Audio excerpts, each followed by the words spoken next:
Hello, everyone, and welcome to Man's Model Moments Midweek Model Meet. I managed to get it all out that time without any problems. Quick look through chat. Michael Myers, welcome. Kitchen Table Modeler, John Alec, Adrian Hook, Graham, Michael Myers, David Markey, probably going to repeat people's names, David Edwards, Steve, Ian Ellison, Phil, welcome. Peregrine Takes, David Edwards, BS1W1 or WL, not sure. Drew, that's the easy way to say it. Welcome. And Mark. Hello, everybody. Now, let me bring in my first guest. You all know him. It's Gary. Hi, Gary. Hey, Alex. How you doing, fella? I'm not too bad. Not too bad. Getting used to the autumn weather. Was going to do one last mow of the lawn, but I've not had a chance yet. It's not been suitable weather at all. So, yeah, no. It might just wait. We might sell the house before we get a chance to mow it, but yeah, won't be my problem then. Yeah, just taken down all the. Well, I say taken down. Got a bloke in to take down all the tomato plants that are finally given up the ghost for the year. So marvelous. So we might have a couple more on tonight. I'm hoping. He did say he would manage to pop on. I'm just checking just to make sure I don't have any cancellations. But basically, Rob from Little Wicket Railway hopefully is going to come on, and Jamie might make it. Though I know he's going to go back to Saudi soon.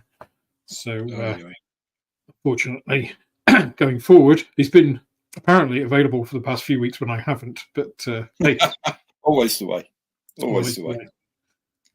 Nick, welcome. People keep popping in. Excuse me if my voice is a little bit ropey. I think I've picked up something from somewhere, as you usually do at this time of year. Change of seasons and all that, as my mother used to say.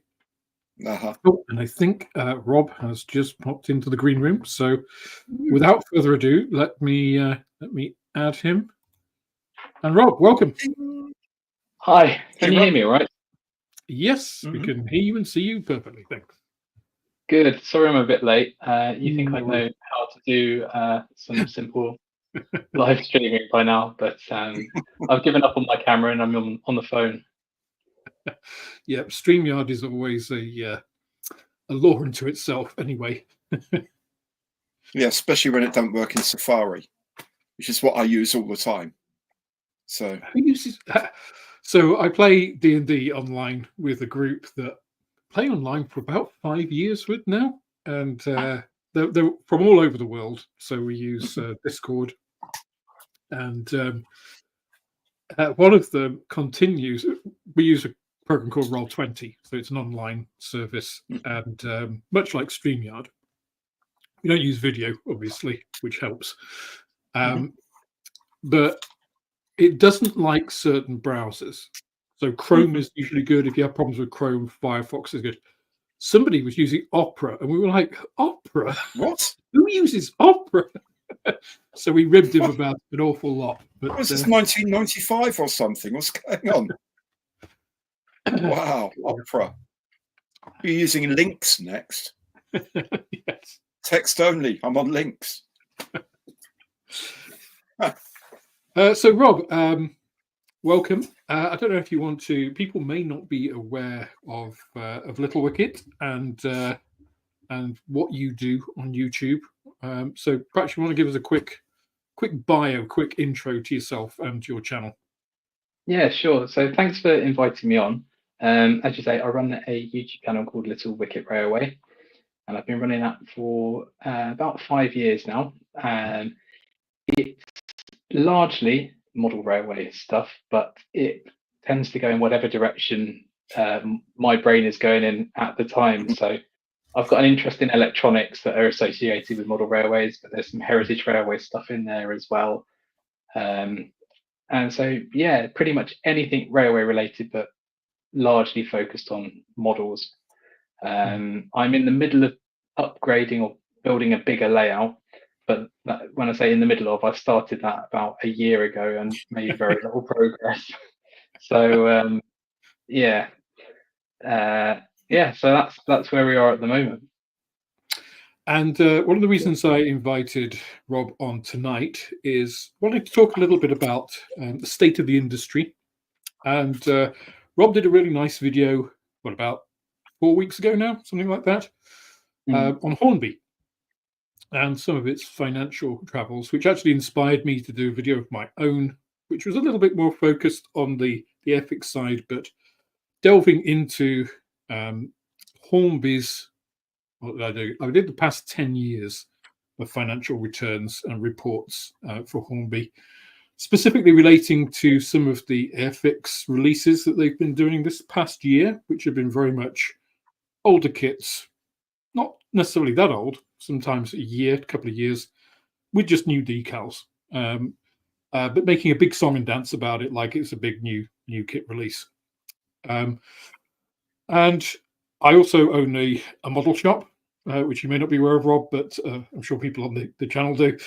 And so I deal with Hornby directly and have been less than impressed with their business practices over the past year. Certainly when I started the shop a year ago, if I'd known what Hornby was going to be like, I wouldn't have invested the several thousands of pounds that I did in airfix to start with. I would have probably invested that elsewhere. So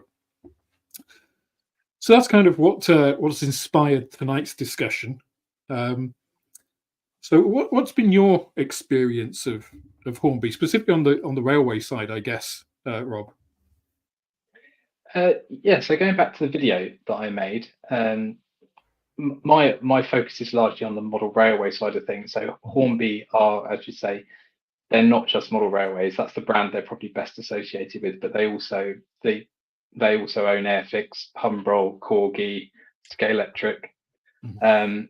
So this kind of, you've got to factor that in as well. But the video I made was basically looking at like the last 10 years of financial statements that are available, and it kind of came to the conclusion that they lose a lot of money, and they had a brief upturn during the pandemic when everyone was at home doing home-based hobbies. But other than that, in the last 10 years, I think they've made losses of about 57 million. And this is the business that only really turns over just over 50 million. So it's quite substantial. My background to this, I'm actually a chartered accountant. So when I made the video, I had two concerns. First, that it was going to be dreadfully boring to anyone other than myself.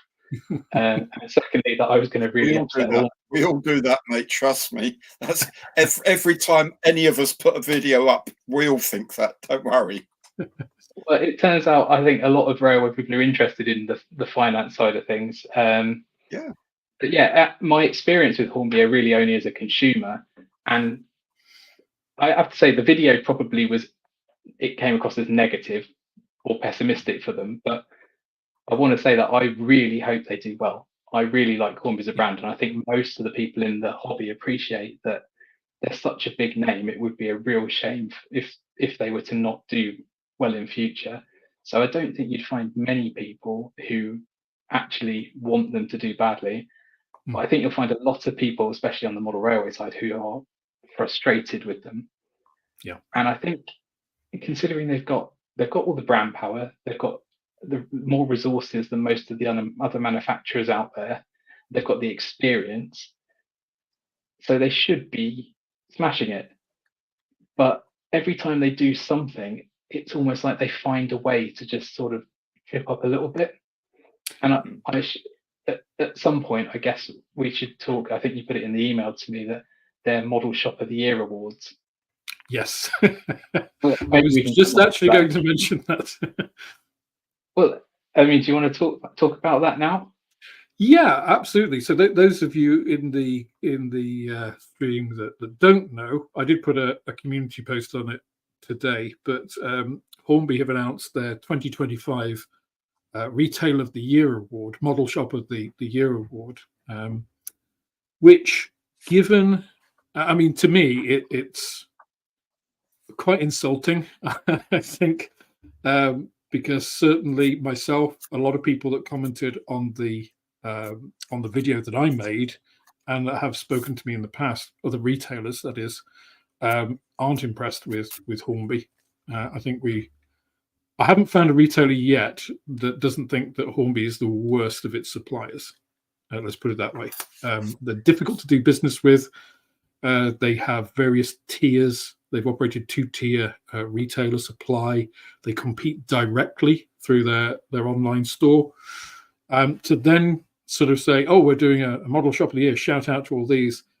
It feels a bit like, you know, giving a hand to somebody that you've just punched. From my point of view, obviously. Now, I'm not a consumer in the same way. Well, I am a consumer because I do, of course, airfix kits, but I'm also a retailer. So I can kind of see both sides. And just like you, Rob, I don't want airfix to fail. I don't want Hornby to fail, because airfix is a brand within Hornby. You know, some people don't realize that. Some people don't realize about Scalextrics and you know, Humble, I think, is a given. Most people know that. But they do have all these other brands, including some of the more obscure ones like the die-cast kits and stuff, Corgi. And if Hornby fail, then of course we don't get any of that stuff. You know, the investment companies that back them will sell those assets off to recoup as much of their investments as they can, and whoever picks them up, you know, will have to do the same to recoup their investments. And that will likely go the route of Revell and Heller. We've not seen new releases really from them in the same way that we have from other brands. And one brand, and I know, Gary, you're the same here, that I'm very keen on is a company called ICM, who are based in the Ukraine, which I don't think I need to remind anybody at the moment is under an active invasion for the last 2 years, and has put out more kits, more new tools than airfix in the last 12 months. They do about 10, 12 a year. They do a lot of new releases with new parts, excellent quality, you know, competing with the best in the industry, competitive prices. They've innovated in things like video instructions. They've got their own paint range, which is very good. And it does kind of, you know, is a stark contrast when you have that in the industry. And as you say, they have the brand power. They've put a lot into marketing, but they do seem to be pushing a very retail, unfriendly strategy, very direct consumer strategy, which I think is, from my point of view, very short-termist.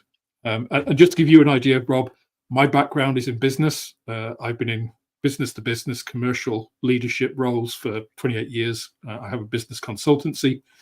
So I kind of do know what I'm talking about. I've managed distributors. I've managed direct teams. So a lot of what they're doing does strike me as particularly odd in that respect. It's a strategy that it doesn't work in my head, that you're making people like yourself, not only are you now a customer of Hornby's, but you're also a direct competitor. Yeah. And I don't know, maybe there's a business strategy where that is genius and that works somehow, but to me, it just doesn't make sense. I've never come across it as a genius strategy before.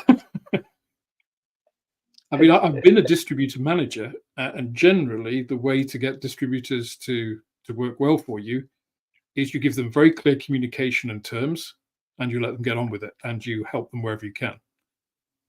Most distributors are concerned that at some point you might go in competition against them, and part of your job is to reassure them that that's not the case. That doesn't happen with Hornby. Obviously, it's completely different kettle of fish. So again, everything I learn about the retail side of it is kind of either from what I've read on the forums or from speaking to people that I know in shows and things. But one of the biggest complaints I was hearing, and this was going back maybe a couple of years now, I don't know whether it's still the same, is that people weren't getting their full allocation. So they were putting in an order with Hornby and they were selling things to their customers, and then they weren't able to deliver because Hornby weren't sending them what they had requested. And so that generates, that's bad press for the hobby, the model shop on the high street, and it's bad press from Hornby. And to me, the logical thing for Hornby would be like, we're making 10,000 of this model. We've told the model shops that they can have 8,000, or they've come back to us and we've had 8,000 orders. We'll hang on to those 2,000 surplus that we've got until we know that everyone from the model shop side's happy. And then we'll sell maybe some more orders will come in via the model shops if it's a great product. But if we've still got surplus, then we'll sell those directly via our website. We won't go straight in against our own customers. Yeah, I had it's exactly that. So I had a bunch of pre-orders for the Shannon class lifeboat, which is a great product. It was very well received. Lots of pre-orders. Hornby had a partial shipment come in from India. So to start with, I only received, I think, 3 out of the 9 pre-orders. I've only got a small shop, so it's not like I had hundreds. So I'm not sure, why they couldn't fulfill all 9, because I don't think that would make a huge impact on their, UK sales.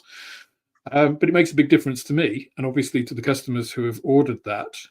I had to wait another week for the second shipment to come in and for those to be shipped to me, which of course is then a week delay.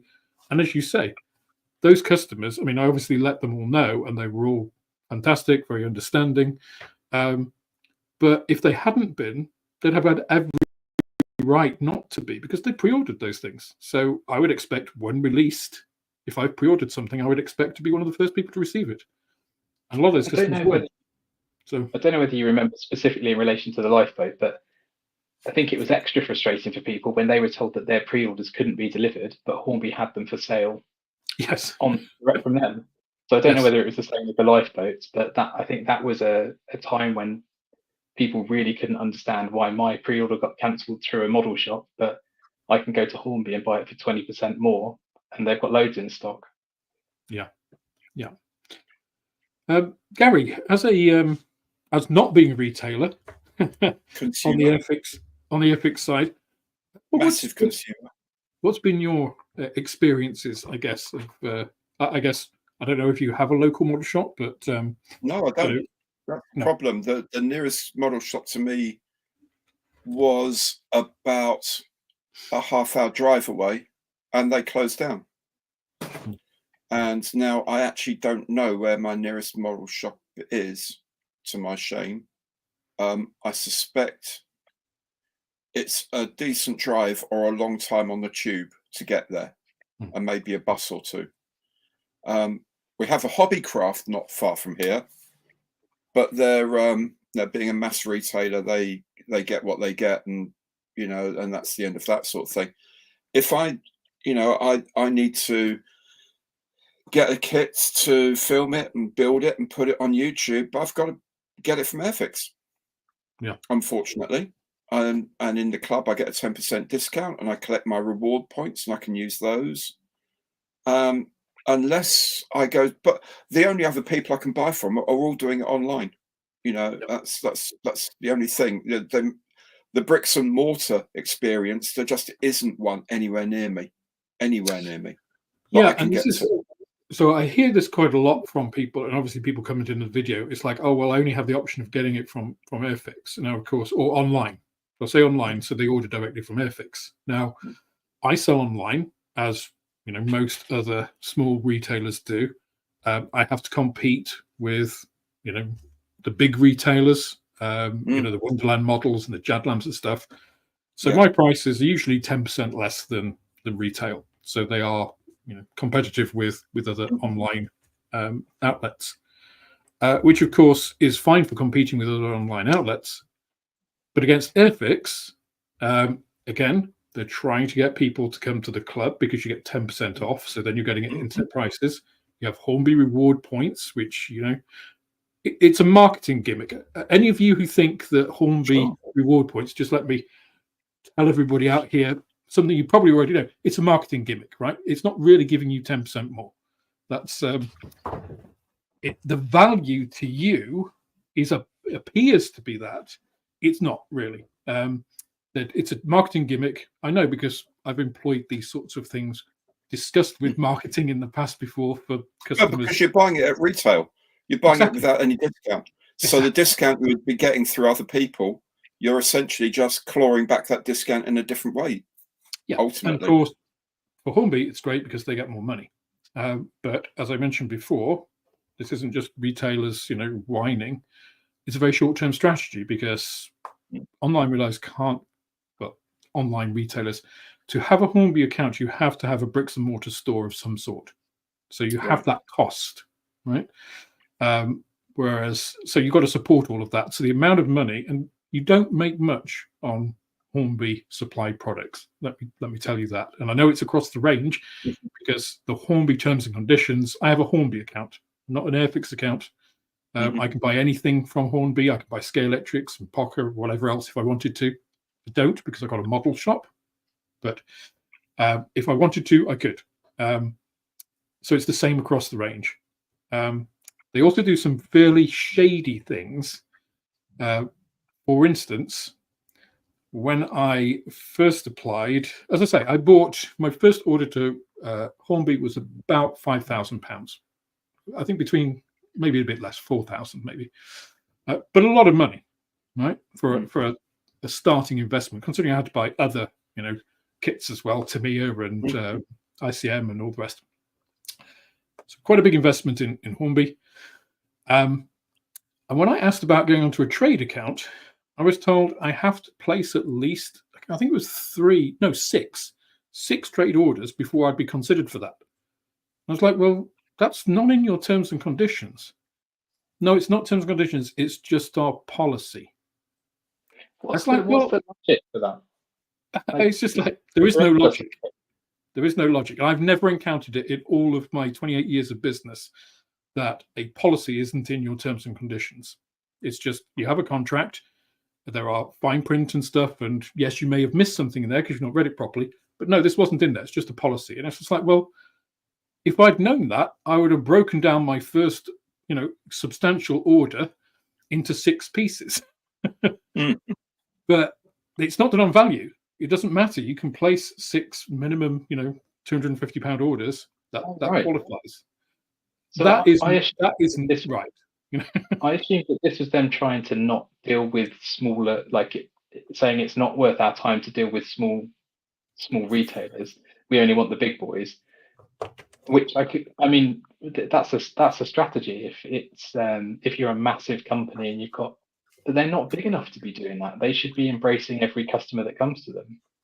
That is my feeling. Yes, that's certainly the impression that you get, I think, dealing with Hornby, or has been my impression. Now, I'm happy to be proven wrong. I haven't been thus far. But if somebody from Hornby or airfix wants to come and say, oh no, that's not our intention. And I've spoken with Dale at airfix, and he said before, spoke to him at Telford last year, because I was extremely unhappy about the release of the Messerschmitt ME410 at Telford. You were unhappy. You were unhappy, dude. That week on my channel was kit of the week was the Italeri ME410. And I found out that airfix were releasing that, ironically, whilst I was standing next to a Messerschmitt 410 at the Cosford Museum. And literally, I was next to the damn thing. I was like, oh, Fav, really? Oh, you total. I got quite cross about it. I'm sure they'll do something. So, if you don't know, Rob, Telford, Scale Model World, largest model show in the UK, one of the biggest in the world. Probably in Europe, certainly. Yeah, certainly in Europe. So 2 days in the International Telford Centre, Telford International Centre, I should say. Airfix announced they would be doing a new tool, ME410, which actually is one of my favourite aircraft from World War II. I've actually sat in that ME410 in Cosford. Oh, right, okay. Yeah, it's just one of those things close to my heart. I have haven't built that 410 because it's just got this sour experience associated with me. So they announced that. I think it was the day before, wasn't it? The Friday. It was on the Friday, yeah. And it's just like, oh, right, okay. And I'd already traveled to Telford. So I'm just like, oh, that's great, you know. But at Telford, Jadlam, Wonderland, and I think 2 other retailers had stocks of the 410. They'd all been pre-warned about it, pre-told, allowed to pre-order. Just 5 retailers. They had to be at Telford. So basically, I had no chance to sell any of those kits because everybody that wanted one, you know, the big hype, bought one at Telford. That was it. That's taking up 90% of the market. I've got some in the shop. No one's ever bought one in a year. So that kills retailers, right? It kills retailers' faith in a supplier if they do that, because that tells me Airfix, or more specifically Hornby, don't care about me. They're not interested in my business. I'm irrelevant, you know? So over the last year, or 9 months or so, I have deprioritized Airfix stock. I've sold stuff. I haven't replaced it. You know, I have got things in. I've done pre-orders, but I've mainly increased stock of other manufacturers. It hasn't actually affected my business, which tells me something. But it has obviously affected my spend at Airfix. I haven't placed any £4,000 orders this year. So I would say that policy didn't quite work out for them, though, because they shipped a load of stuff to these big 5, or these 5 chosen few, one of whom then gave one of these kits to one of their favored customers who made it and put it up on YouTube 2 or 3 days before the official announcement. Fortunately for Airfix, it was someone who really didn't have a lot of subscribers. If it had gone to someone with like 40, 50,000 subscribers, that would have been a big shot in the foot by Airfix. I mean, massive. Yeah. So that was the other part of it, is that Jadlam did supply, which is strictly against your terms and conditions. They did supply a kit prior to its release. Now, Airfix said that had been pre-approved by their rep. The rep shouldn't have done it. But as far as Jadlam were concerned, that I'm going to name them. I don't care. They were kind of, oh, we're good because we've checked with Airfix. And it's just like, well, yeah. From what I understand, it was kind of, it's probably be okay, but I'll get back to you about that approach, rather than no. Let me double check if you can do that. And that I think was the failing there. Generally speaking, you need that in writing to be able to see it not as a breach in terms and conditions. You know, totally. This is like the complete opposite of what they did with TT120 then. Yes. Rather than let the big players have it in advance, they said no one can have it. Here's a big surprise announcement, and you can only get it from us. Yeah, actually, let's talk a little bit about TT120. And by the way, guys, I know we're talking a lot and I haven't looked at questions and stuff, but if you do have questions, remember, put question. I see, Julian, you have put a question there. We'll come to those. Let's get all of our main spiel and the vitriol out first, and then we can, when we're all calm, we'll take the questions. We'll breathe together. The TT120 was... I mean, a lot of people look at it as kind of Hornby's biggest, I won't say disaster, but it was certainly a mismanaged business release, I think, or questionable strategy. How do you see it in the modelling world? In the railway modelling world? Because I've got a couple of railway model clubs near me. Quite a few of the people come into the shop. I sell scenics and stuff which cross over. They've given me their opinion, so I have some ideas, but I'd like to hear it from yourself. So I don't own any, but I've seen a few bits now at the shows. And I think I actually really like the quality of the models. I think they're quite impressive. I'm personally not sure there was a need for a new scale. I think it was a very bold move by Hornby to decide that they were going to do this, and probably quite risky, because they must have been planning this years ago, during which they were making losses. So, I mean, going all in on basically a a scale that hasn't been adopted or wasn't widely adopted in the UK was it was a risk. Simon Kohler, I think he claims that it was his idea and he was driving it forward, and he's had that idea and plan for quite some time. And I like Simon. Every time I've met him, he's been very friendly and he's quite knowledgeable.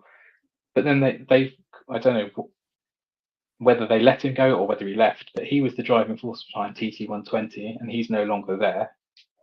And then I guess they had two choices when they launched the range. They could have gone in and said, look, we're launching all these new kits and this new scale. It's better for smaller houses and people starting off. These are the products that we're going to release. We're going to support it over years, but we're going to take years to introduce this new scale. And we hope other manufacturers will come on board with us. And I've heard two sides of the story with Hellion, however you want to pronounce it. I think they were going to release a range of three models, and then as soon as Hornby went in and said, then Hornby didn't just go in and say, look, we're going to make a Class 43 HST and an A3 or something. They went in and said, we're going to make literally everything you can think of is going to be in our range at some point. Which is great, I guess, from one point of view, because you know that if you stick with the scale long enough, you're going to get what you want. But equally, it's going to really put off people. Why would someone go in and draw up a tooling for something that Hornby have said they're already going to make? Now, what they should have said is maybe we're going to make this, but it won't come out for 10 years. So if someone wants to come in and make it before us, then go for it. But, again, there's a conflict here because Simon said that manufacturers weren't allowed to talk to each other because it was actually against market competition rules. And then Martin, the new head of brand, is saying, no, we should talk to each other a bit more and to make sure there's less overlap. That's nonsense, because when I was in the camera business many years ago, we wouldn't. I used to work for Nikon. We didn't know what Canon were doing, or Minolta were doing, or Olympus doing. But the guys in Japan, at the top of the tree, they knew exactly because they told each other what they were doing. There's a certain it's like an agreement that it doesn't get filtered down too far, but they do know what each other are going to do, and they can respond to that or not respond to that. That's their choice. I can't believe that doesn't happen in boardrooms and at Institute of Management meetings or whatever around in our profession as well, our business as well. I can't believe they don't chat about that very unofficially, but I can't believe they don't chat about it. But going back to where we started as well, with them saying, no, you've got to buy it from us. I think that was a big mistake. They should have flooded every model shop with these brand new models. Come and see it, get your hands on it. Because they should have wanted everyone to adopt it very quickly. Yeah, and I think that, and again, I've, for those who don't know, so I've been a commercial person for all of my business life. So as you guys all know, I'm a scientist by training, but I've always been in work, in commercial, in sales, right? So sales channels and sales channels expertise, distribution networks, all of that kind of thing is second nature to me. And none of what you've just described makes sense from a business point of view. Like you said, unless you have a dominant position in the industry, and then, so Games Workshop are a good example of this in gaming, right? They decided that they would kill their old world, their fantasy game, right? And it was a sound business strategy. It pissed a lot of people off, right? But the people it pissed off weren't buying models from them. So from a business point of view, it's completely sound. It's like, we're going to kill this fantasy game because all these old, greybeards, as they called them, I can't really say too much at the moment. But they bought their armies. They're not buying anymore. They've all got that. They're not buying anything for us. Got fairly slow adoption. So we're just going to kill the entire world and bring out a whole new stuff. And people bitched and moaned about it. But look at today. They've got a very healthy Age of Sigmar game because they were in a dominant position, right? Nobody was buying the stuff. So, okay, we're going to reinvent it. We'll get new players, people who play 40K, We'll make it appeal to them. We'll make all of the, guys in armor look like space marines, but without guns. And that's what they did, and it worked for them because they controlled it's their game, right? And they're very, very tightly controlling that. Hornby are a big name in railway, but they don't control the industry. I mean, I think Barkman. they did. I think you got that sense of arrogance from them, though. Yes, yeah. I think there is that kind of that feeling from my side. And I mean, I've met, you've met Gary, a lot of the airfix guys. They're really great guys. They're very committed to what they do.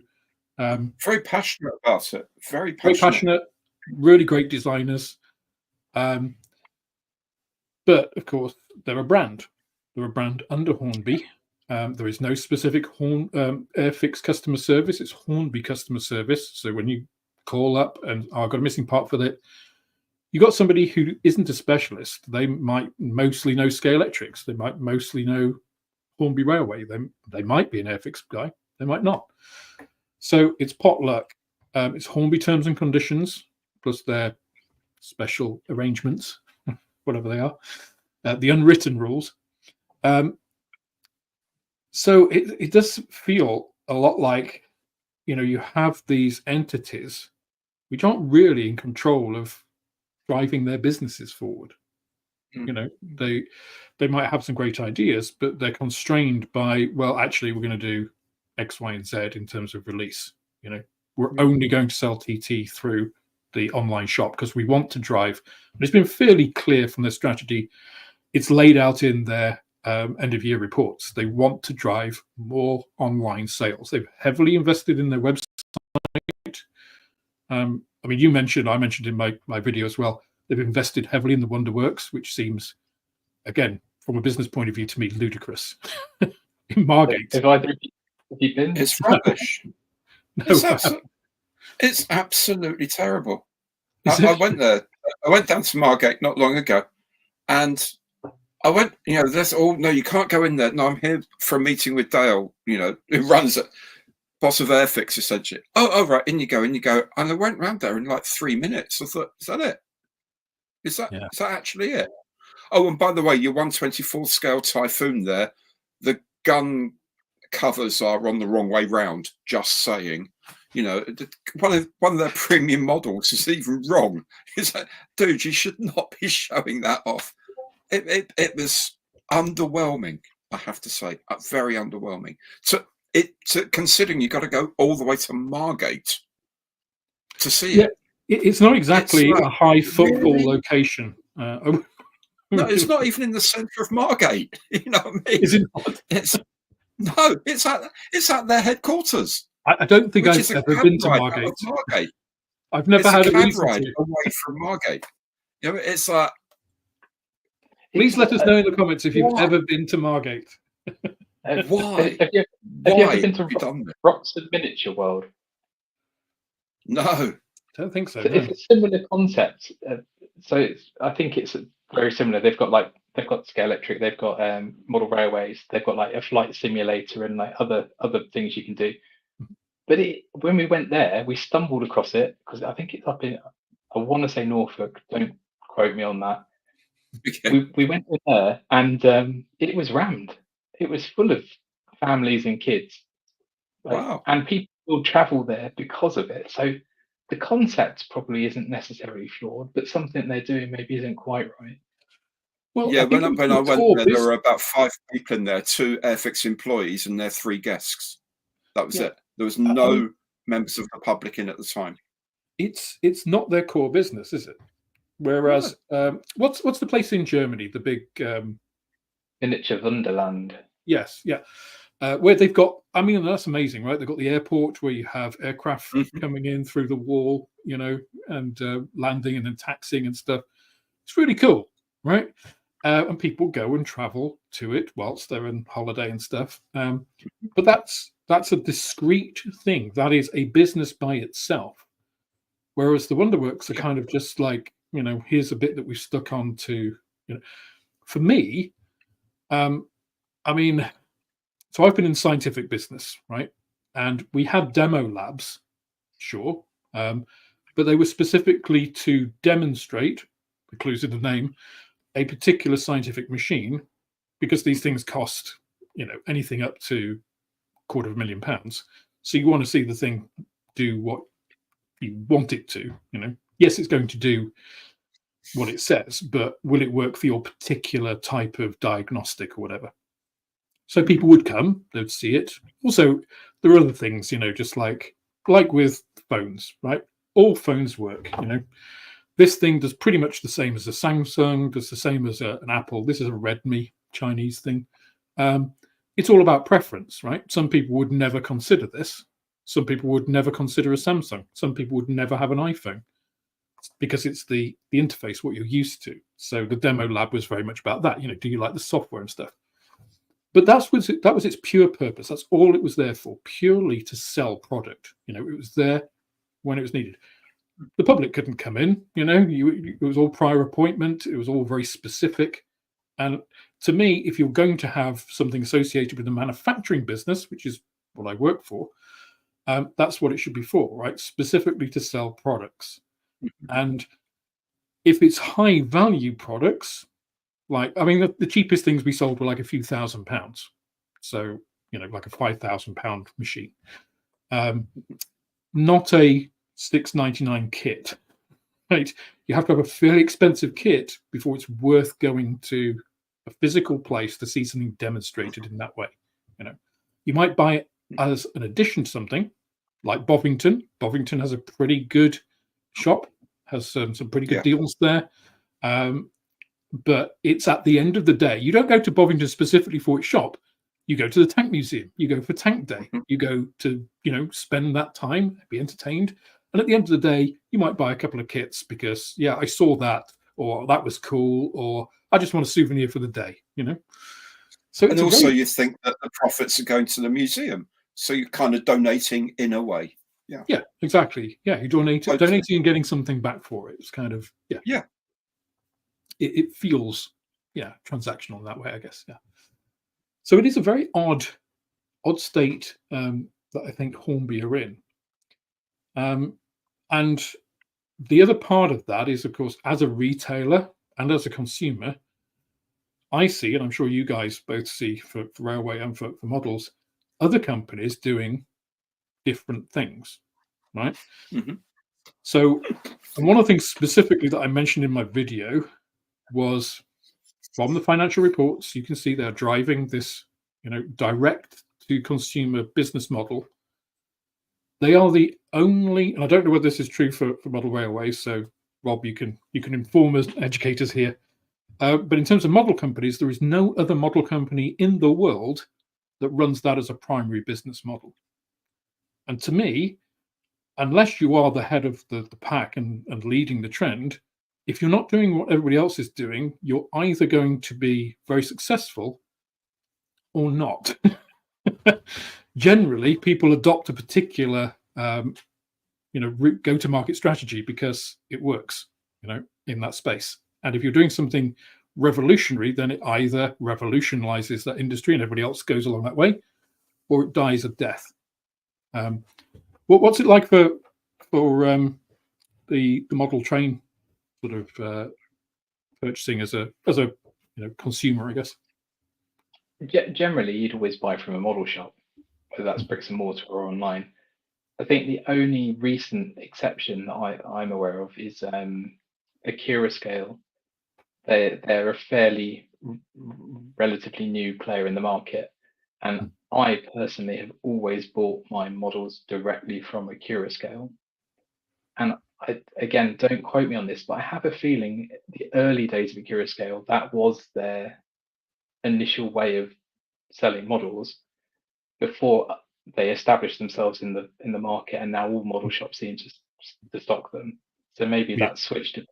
But just like Hornby, they've got a points reward system, and they do, if you buy more than one, you get sort of like occasionally you get a discount for bulk buying and stuff. So, but they're very clear that the exact same, apart from the point system, any discounts that they offer, if you buy from them, the retailers are able to offer those as well.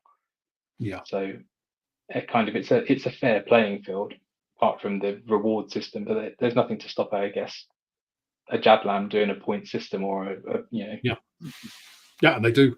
So Or I think a don't. lot of people were unhappy at Telford last year because they were offering points, but you couldn't use the points at Telford. So it was. One thing that interests me though, I was the other day I was going through the Hornby Railways price, the things and all that. And what struck me is that I don't understand how anyone can actually afford to make model railways now. Things are insanely expensive. Do you think that it might be that the sort of the preference for bricks and mortar, when you're going to spend 150 quid or more on something, you're going to want to see it in real life rather than trust some glitzy online thing. Whereas if you're buying like £6.99, as you say, or £12.99, oh yes, stuff it, I'll get it off the website. It's easy. Do you think it's something to do with the relative price pointing, maybe, that people still want to actually physically see what they're paying a substantial amount of money for? So personally, if it's so I don't know whether it's the same in airfix, but talking about prices, Hornby have put their prices up, I think, 3 times in the last 3 or 4 years. So we're talking like 20-30% price increases. Wow. They definitely went up twice. They went up by 21%, and I think they might have just done another one, but it wasn't a fixed 10%. It was based on the product. Yeah, airfix had the most recent one. They had a price for it, and it was a variable one across the range as well. Yeah. Okay. Yeah. So it sounds very similar. But personally, if I'm buying, if a model comes out and it's very expensive, I will probably not buy it immediately. I will wait and see what the reviews say, or until I can see it at a show. And I'm getting fairly good at working out what's going to sell out and what I can afford to wait for. So the Class 87 City of Birmingham was announced 2 years ago, and it was expensive then, and it's now even more expensive thanks to the price increases.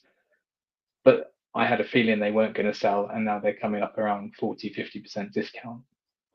So you can kind of hang on if you, some stuff will sell out quite quickly, but most stuff. That kind of also brings up another point I wanted to touch on, and that is stock and inventory. And specifically, and again, I think you covered this, Rob, and I covered it on my video, showing the inventory levels. And although they have desperately tried to reduce that, their stock has more than doubled since 2017 across. And of course, we don't know where that stock is. We don't know whether that's in airfix or Hornby or whatever, but we do see a lot of the same kind of kits. I'll mention here 1/35th scale armor. So you see a lot of that in their outlet sales, special deals and stuff.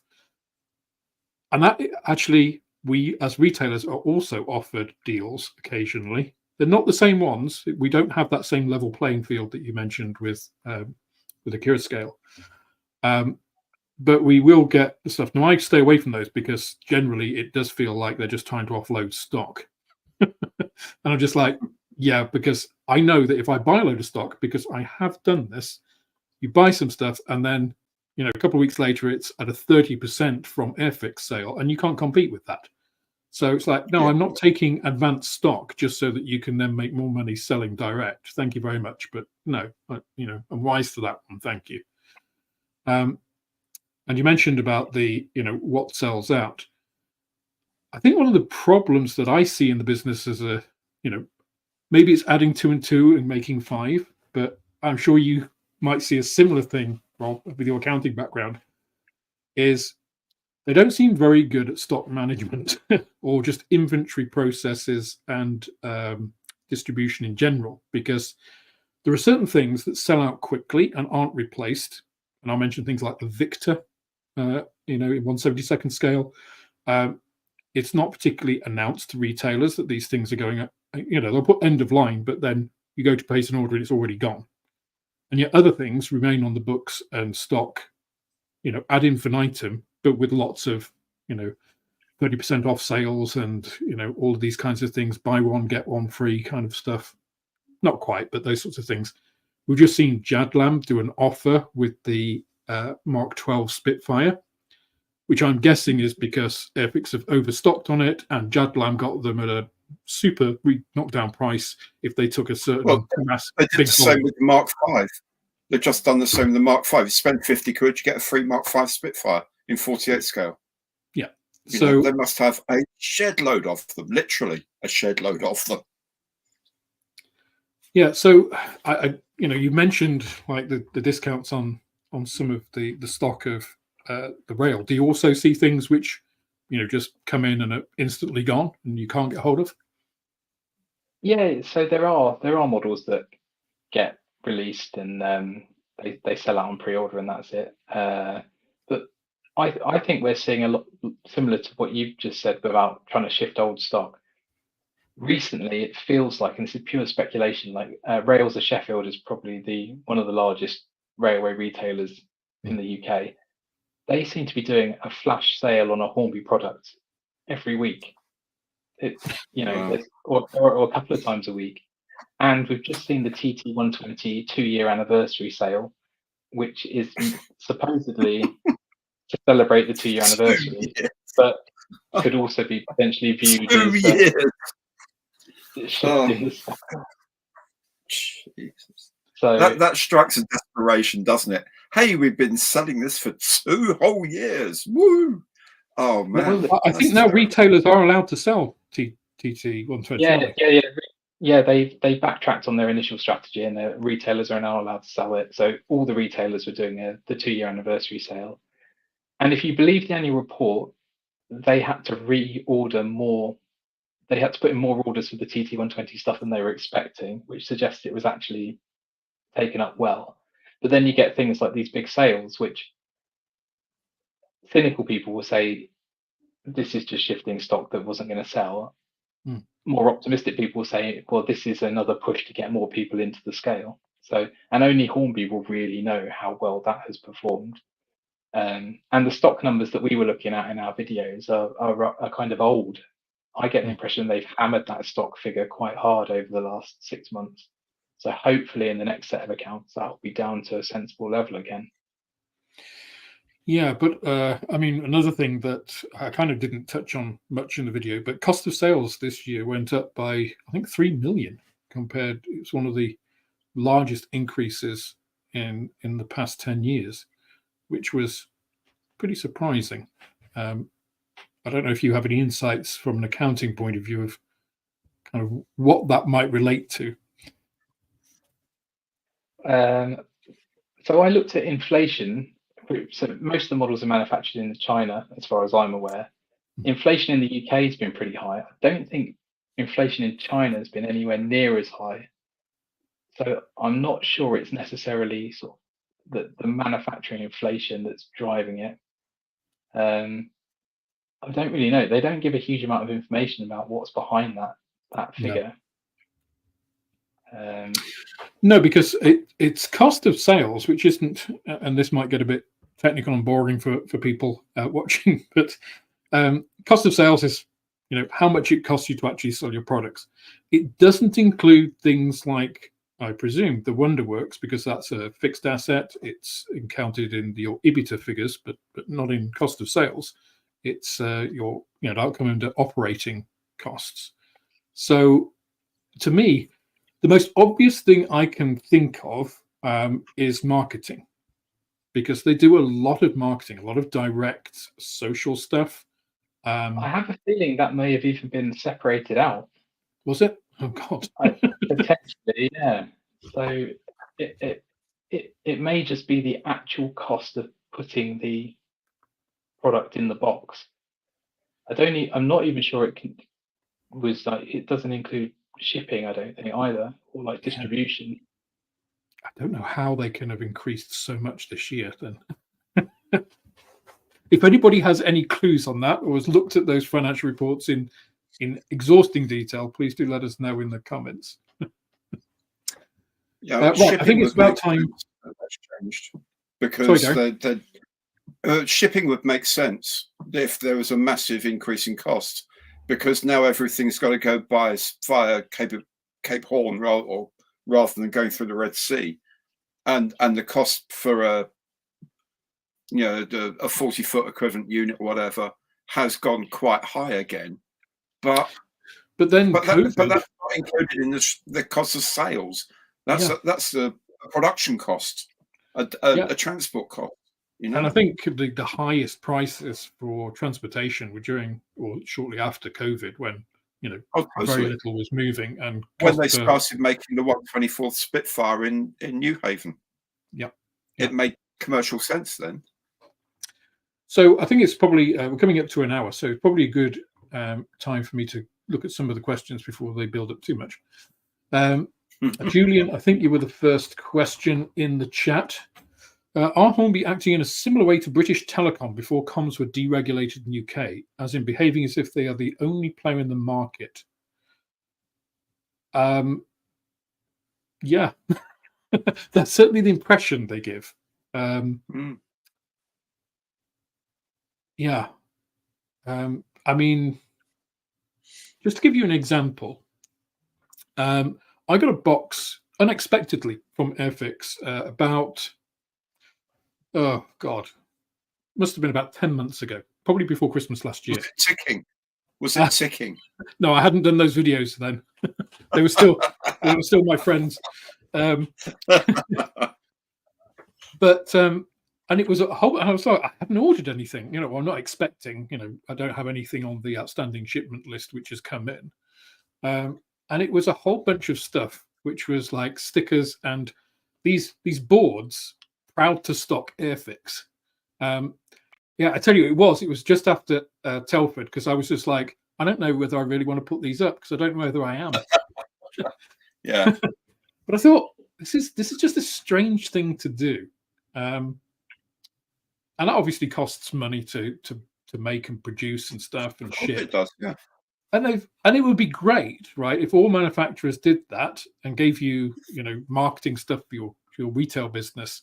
But it felt odd. It came at a really bad time for Hornby, after that 410 release that I, was like, But again, physical stuff that you're shipping to people, no cost to me.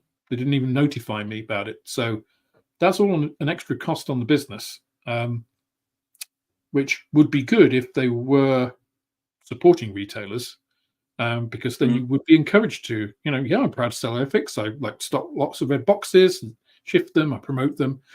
But if you're not, then it's kind of just like, why have I got this? So it is a weird. They've got this weird mixed business model that gives you different feelings all the time, and it doesn't make me feel. I do, and they've recently changed. So I used to have a chap called Mark. Used to come. He's been to shop a couple of times. I'm always very honest with any suppliers, because I would always want my. I would want to behave as a customer in the way that my customers behave for me when I was in business to business, and that is, I always encourage them to be brutally honest and give me all their problems. I was a manager, so I had to deal with a lot of that kind of stuff, because if you're a customer who complains, you're retrievable, because you're talking. Most customers that you've really pissed off will just never talk to you again. So I would always want to be that critical friend, if you like, the person who says, I like your stuff, but you make it really hard for me to do business with you, which is what I said to Mark. About 3 or 4 months ago, not long after the price increase, they changed, and I got a new person who's I get a feeling they cover a larger area. And they certainly cover all the business, because I get stuff about scale electrics and all sort of stuff I'm not interested in. Whereas my rep was a lot more personalized. So now I just feel like I'm on a marketing list. Yeah. So, well, back when I was doing the camera business, our sales rep, that's 6 or 7 for the country, and they would go to stores and say, would you like this point of sale material? Would you like this? How many brochures do you need? They would actually talk to the people who owned the place and said, what do you need from us to help you sell this product? Sending something in a box is so impersonal, and it's like, I don't care what your business is, how you're doing, what you're doing, or anything like that. Here's some stuff, put it up. And you think, So I'll call out. I'll put it up on top of the recycling because that's the use it's going to have. Forget it. Just to prove that I'm not just whining, right? I'll call out the hobby company here. The hobby company, whenever I place an order with them, their office, so this isn't the rep, their office call me. I can't remember the guy's name, which is, I apologize, terrible. But he always knows me. So he always says, you've just placed an order. I think you get a 2.5% like discount if you pay within 6 days or 7 days or whatever it is, which you don't get from Hornby, by the way. I think every other retailer does. Sorry, every other supplier does that. You know, how would you like to pay? Would you like it? You know, and it's just like, I'll do it now over the phone. I'll get my 2.5% and we're good, you know.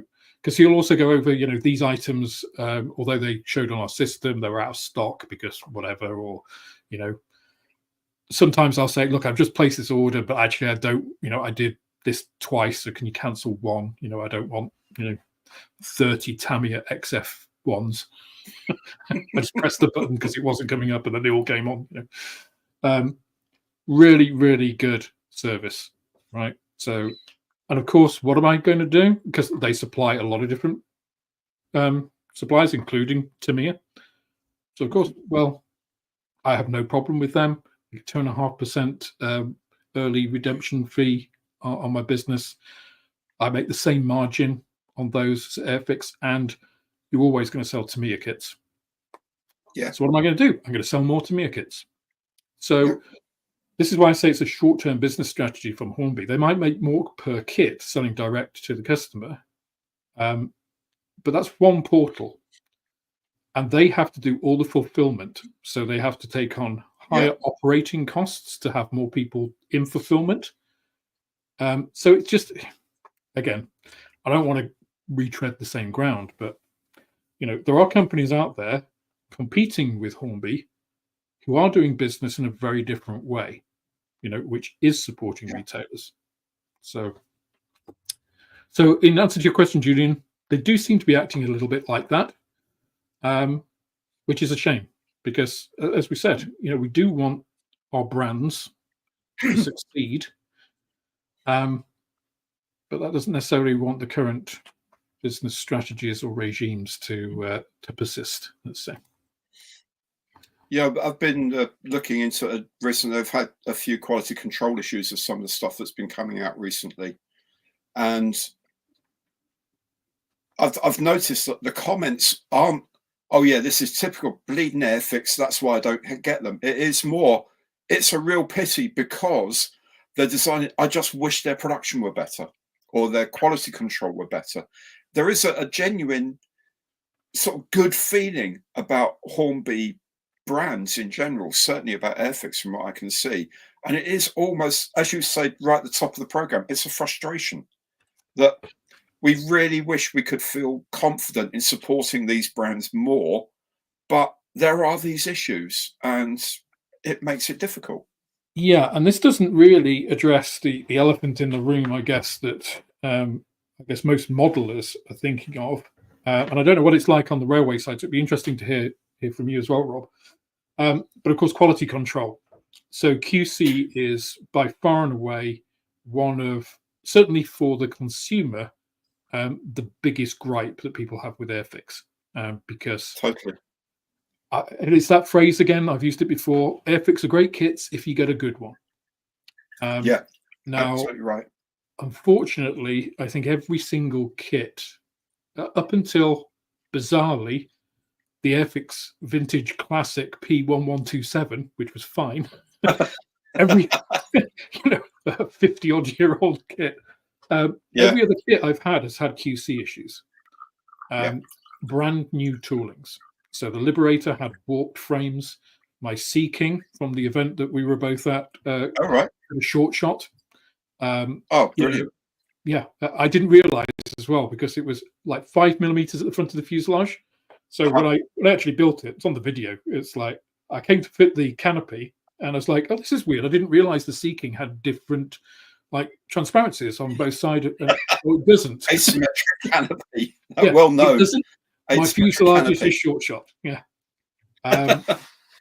Which again feeds into this whole, they don't seem to have got a grip of their manufacturing business, which is critical when you then want to push your retail business. So the thing that kills a lot of supply, a lot of sales actually, is improper supply. What's it like you say most of the things are produced in China, Rob. For us, it's India. The tools are produced in China and then they're shipped to India.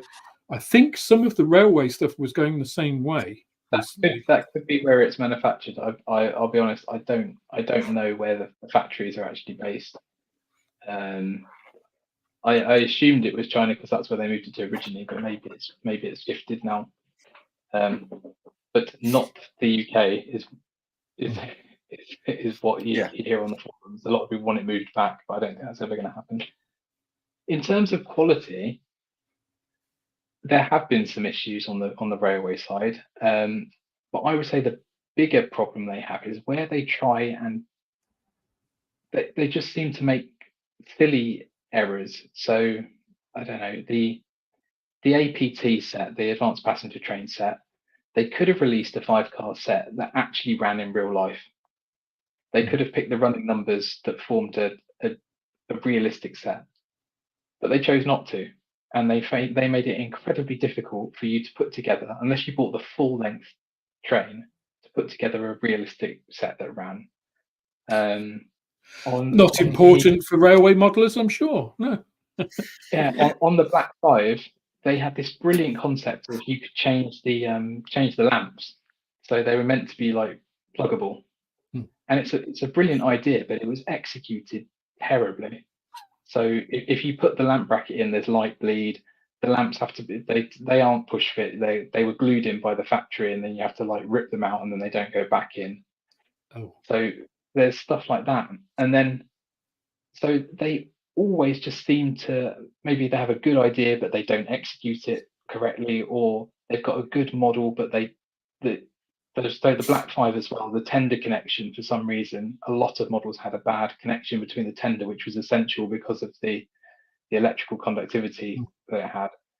Loads of people had issues with that, and either that was a case of the PCB was chipped, or like missing a piece off the corner, or it needed a good clean. But then they had a huge. Have you guys heard of the HM7000 digital decoders? I've heard. Well, I don't know. I wouldn't know that's what it's called, but I know that some people from the rail side that come into the shop, their main complaints when they talk about Hornby is around the electronics and the reliability and those pieces. So I think that the HM, a lot of model trains these days, locomotives are digital, so they have like a decoder in them, and you talk to the decoder via the controller. So rather than running one train on track and everything moving, you can control them individually.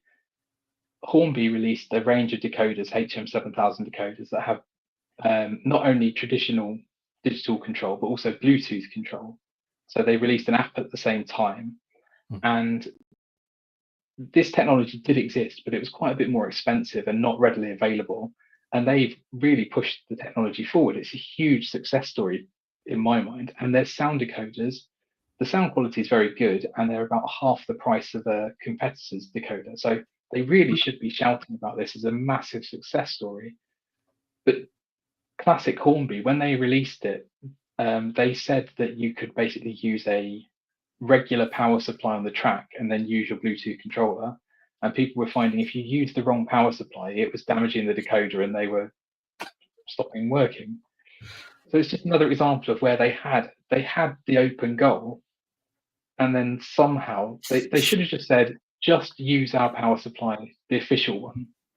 It won't work with anything else. Yeah. You know. But instead, they said, no, you use any power supply you want, and it was frying the decoders. So they had this huge open goal.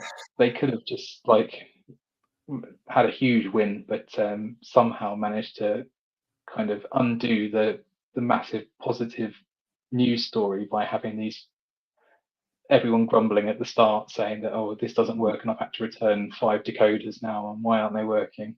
Maybe this is just a British problem or English problem specifically, because everything you've just described sounds like an England final. Yeah. When we get down to penalties and then we just fluff it. Yeah. But they've got brilliant ideas, and it's just sometimes the execution.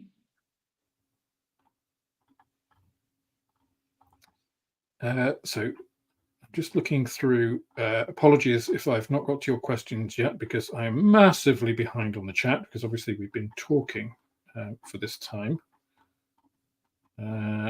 So if I miss a question, oh, here we go. A couple of comments. Yeah, I think this is exactly it.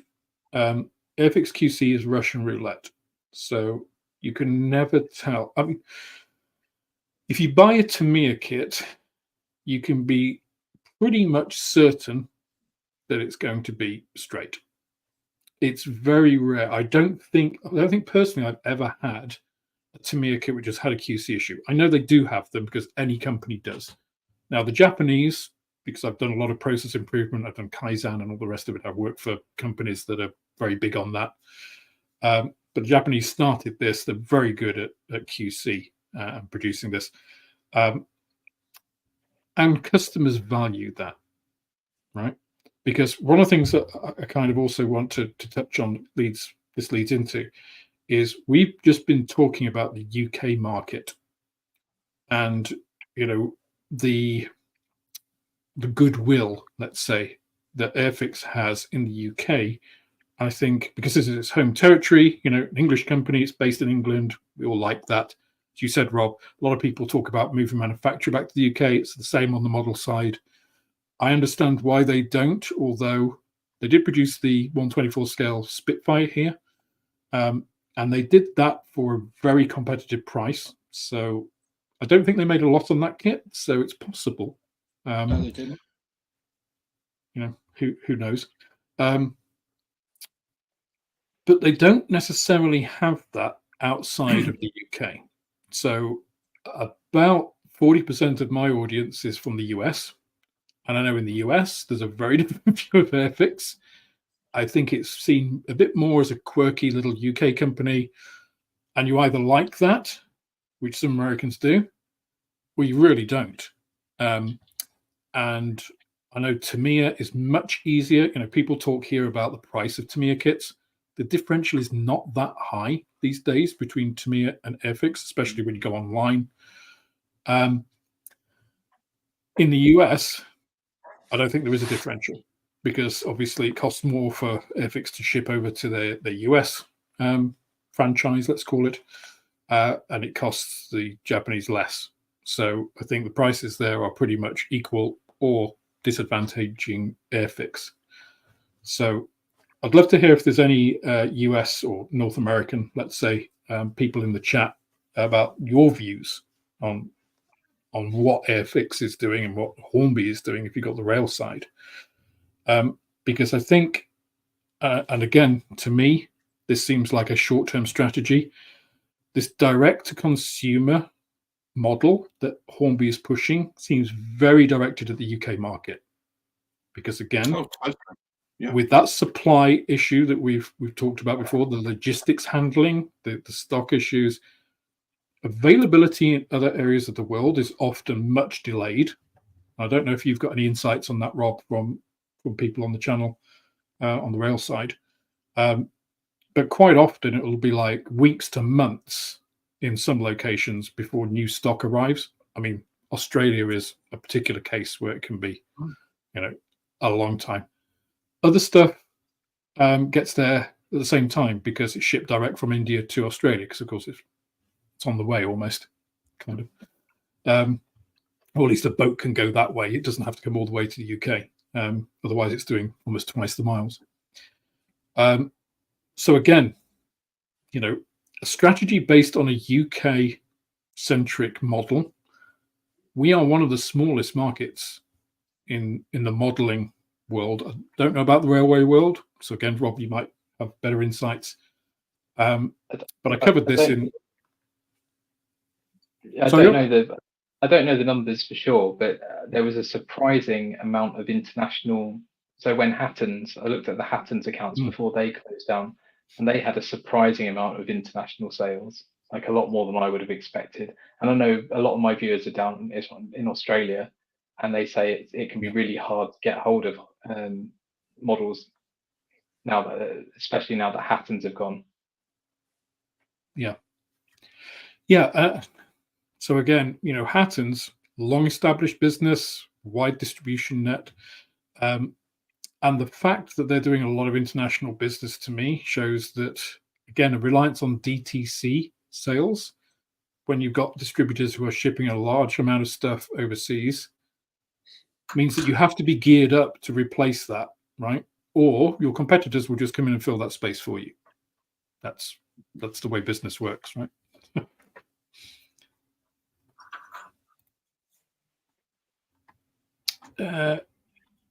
Another comment here. I used to work in the injection molding industry, and we'd be fired if we sent out some of the stuff that Airfix is sending out. Yeah, there was a very telling piece. I think I told this story before on a stream, maybe on Airfix and Chill. The Airfix Rotterdam, I always get it wrong. When that, and it's an Airfix classic kit, right? Vintage classic. So it was first tooled in the 60s, I think. So it doesn't have proper sprue frames. And of course, Airfix Vintage Classics all shipped in one bag, stuck in a box and shipped out. So if you don't have a proper frame to protect it while it's been rattling around in the box, things get easily broken. And there seemed to be an issue. Moss had one of the first kits. I think the pre-orders came through. And a lot of the rotors were broken. And they seemed to be possibly broken before they went in the bag. It'd be propellers. Yeah. And then Airfix got a lot of stuff. They were sending them out. I received the ones in the shop, which I did. No, did I? Yes, I did pre-order them, but I didn't get them for like a couple of weeks. Going back to our prior points, they were all double stickered. So they'd obviously been opened, checked, and then resealed. Yeah. Now, again, I'm going to incite Japanese mantra here, but rework is one of the 7 wastes in business. If you're having to go and redo something that's already been done, you're paying twice for the same activity. So again, it's a sticking plaster fix. It's not addressing the core root problem. But yeah, the QC to me means the second biggest business. They had the same problem with the Bond bug. Yes. Last year, Vintage Classic. Everyone was over the moon.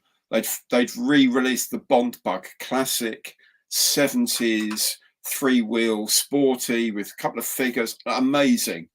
And there was a short shot on the parcel shelf. Okay, a lot of them. I mean, a lot of them, and they had to get a lot remade, which probably wiped out their profit. Yeah, because they're not expensive kits, aren't they? No. So they're having to reshoot all these things and then clip them, send them off to customers individually, pay for the postage, and then suddenly you're not making any money on the thing because they batch. The QC is done on a batch basis on these things. Now, the 124 Spitfire, for example, every time a frame comes off the machine, it's looked at and inspected. They have a perfect frame sprayed fluorescent green or something, and they get the one that's come off the machine, put it on top. You can instantly see if there's a short shot or a piece missing or whatever. There is in injection molding. It's a fact of life. There are going to be problems, but the problem Airfix has with these things is because it's done on a batch, an awful lot of problems get to market. Whereas when they're inspected individually, they get recycled and you get the next one, and that goes into a plastic bag. And that's what I think people are upset about. Not the fact that short shots exist. My Hamden Vintage Classic, one half of the fuselage doesn't have a chin. It's a chinless wonder, in fact. But it's useless to me. I've had to ask them to send me a new one. I've had 4 or 5 other of my viewers saying I have exactly the same problem. It's done as a batch, but that batch passed QC at some point, and the rest of that batch that then had this problem got put out and sold. Yeah, I don't think not good. I would almost guarantee that India are not doing the same sort of QC that happened in the UK. I mean, Totally UK factory, I think it was like every 10 or something that it got checked. Whereas India, I bet they do it once at the beginning, once halfway, and once at the end. 124th Spitfire is every single frame that comes off the machine gets checked. Every single frame. I find But this then really it's £100 kit, so you know.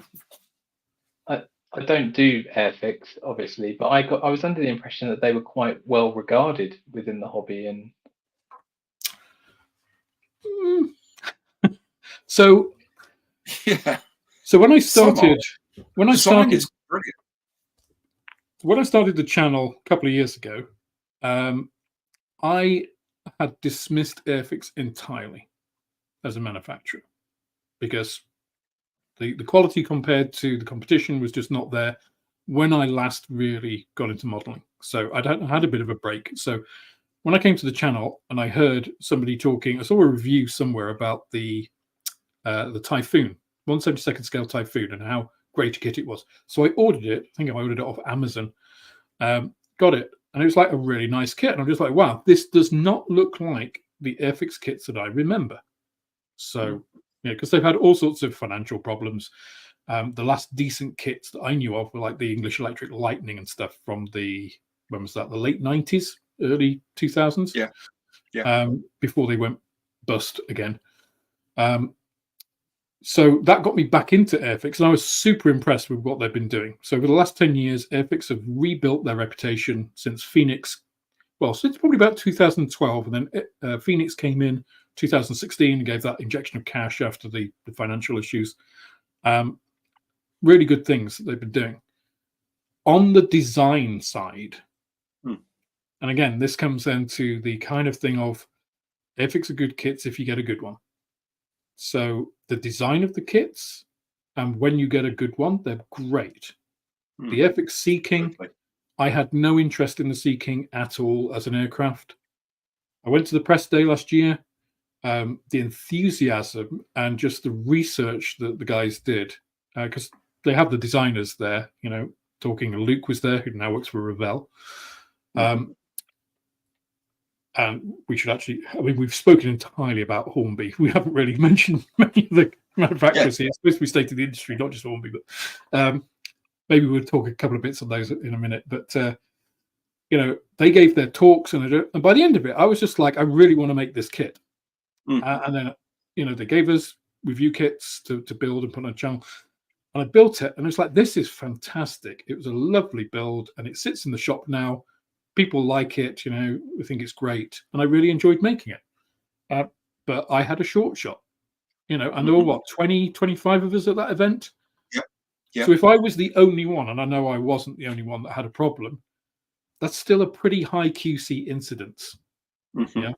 4% off the bat of a very small sample size is not good. I go back to my experience in the camera business.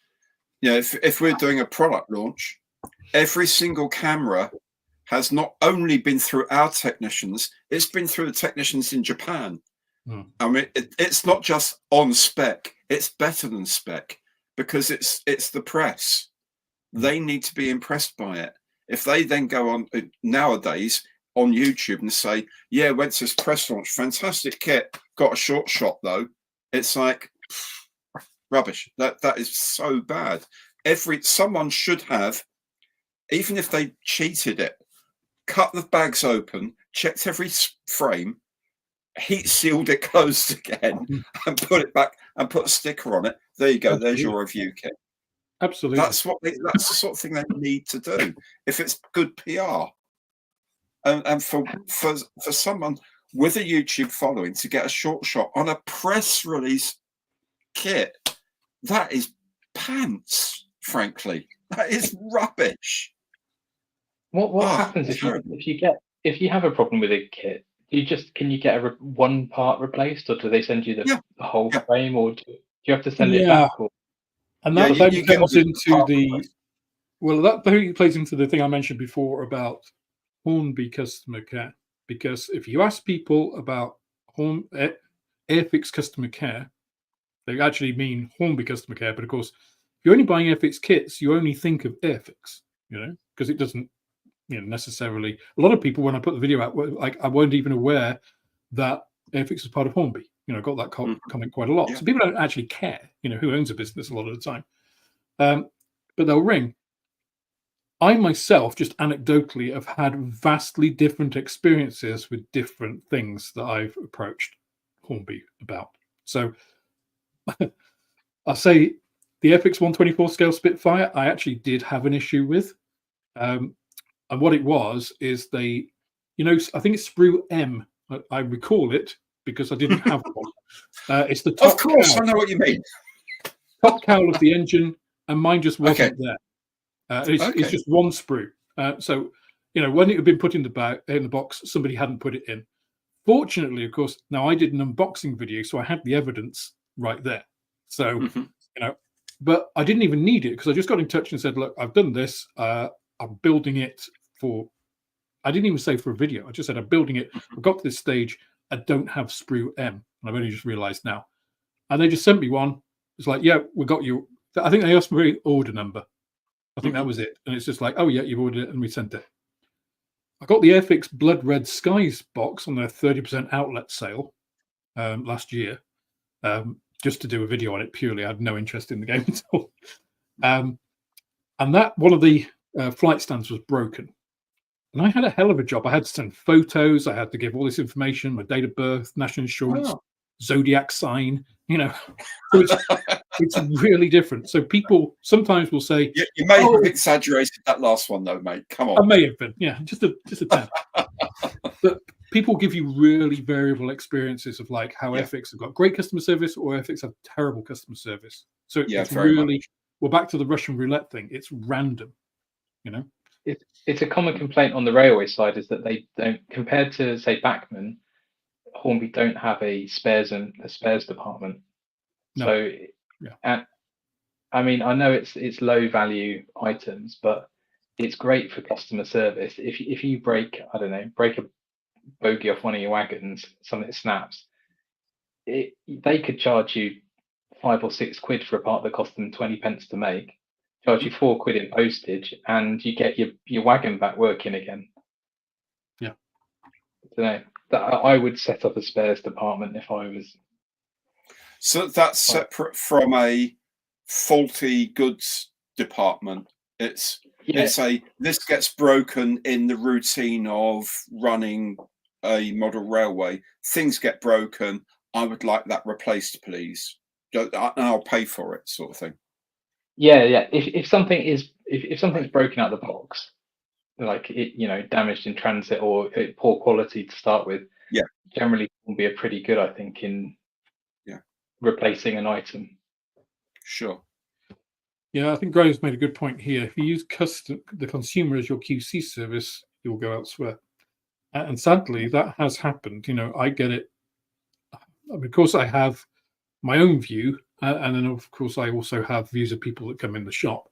And everybody has their own preferences. Some people don't like Tamiya, some people don't like ICM, some people don't like Airfix, Revell, stuff. And they all have their reasons behind it.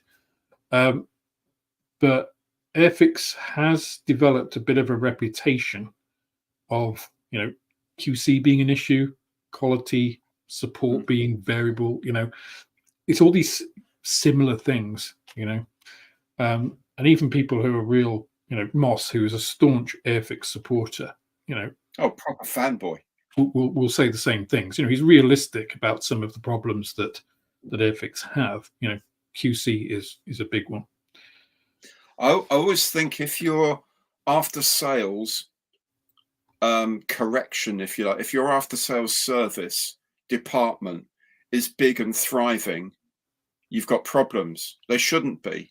There should be one or two people sitting there doing a good job for the very rare occasions that these things crop up. There should not be a thriving department because you've got lots of complaints that you're servicing. Those complaints should be sorted out at the factory to begin with. Yeah, it's one of the things I mentioned actually on one of the videos, the best model company in the world videos I did, because I was talking about airfix, because airfix came in second. Yeah, they're great company, and this was like assessing all aspects of the business, right? Because a lot of people were like, "Oh, they don't make the best models in the world." It's like, no, this is the best model company. All aspects, the range, the breadth, all those kinds of things. And one of the things I did say was that I didn't judge them on QC or customer support because, one, it's highly variable, and two, exactly as you said, going, it's a fix. It's not part of the business. It's a fix. It's a safety net. It's a safety net, yeah. And you can't really judge on that, plus, no company is going to put out, what they actually spend on customer support and replacing stuff. It's like, oh yeah, we're crap at that. We spend a huge amount. Yeah. Michael says, on the other hand, ICM is doing great. However, they are one accurate Russian attack from financial damage will totally go. Well, that's a very pessimistic. Very pessimistic view. Hopefully, let's say a one inaccurate Russian attack, because I don't think Russia is specifically targeting model companies. That would be petty in the extreme, although wouldn't put it past him. The Zvezda bomb, let's call it. Yes. Konstantin puts his name on it. Yeah. But yeah, I think Kiev's a big place, and the Ukraine is not doing too bad. So hopefully, fingers crossed. That's a miscommunication waiting to happen, isn't it? That there's a factory manufacturing jets, and they just missed out the word model jets or something. Possibly. But again, considering the situation they're in, everything I hear about ICM is that their customer service is phenomenally good. And it's not just in someone posted a message the other day with me. They were building something and they just wondered whether ICM had a bit of research material on this Russian or some sort of vehicle, and they just pinged them over loads of photographs and documents. Oh yeah, we looked at this and this is what we've got. Wow. It just seems to me their customer service is really, really good, but not because their returns level is high because, oh, this is broken, but their actual sort of enthusiasm, if you like, their support for model makers generally is very, very good. And the people I've heard that have had an issue with a kit, they've like, yeah, we'll send you a new one. Almost, it's not like, yeah, we'll send you the whole thing. Forget it. Don't worry about it. Yeah, ICM have a no quibble policy. So basically, they'll just be like, "Yep, we'll send it." Yeah. No need to take photos or any of that. They are a family-run company still. Oh yeah. And they still have that ideology, I guess. But it has brought them an enormous amount of goodwill. Totally. For me, the amount of, if I look at the ratio of kits that I'm building now, ICM compared to anything else, it's massively in ICM's favor. They're getting that advertising, and it's cheap advertising, It's the same in the model railway world. Yeah, everywhere. The younger, maybe the smaller companies, like Euroscale and Rapido, seem genuinely enthusiastic about the models they're making. And I think both of them are clearly proud of the work they do, and they offer lifetime warranties on all their models. But you don't see that sort of thing from the Hornby side of things. Mhm.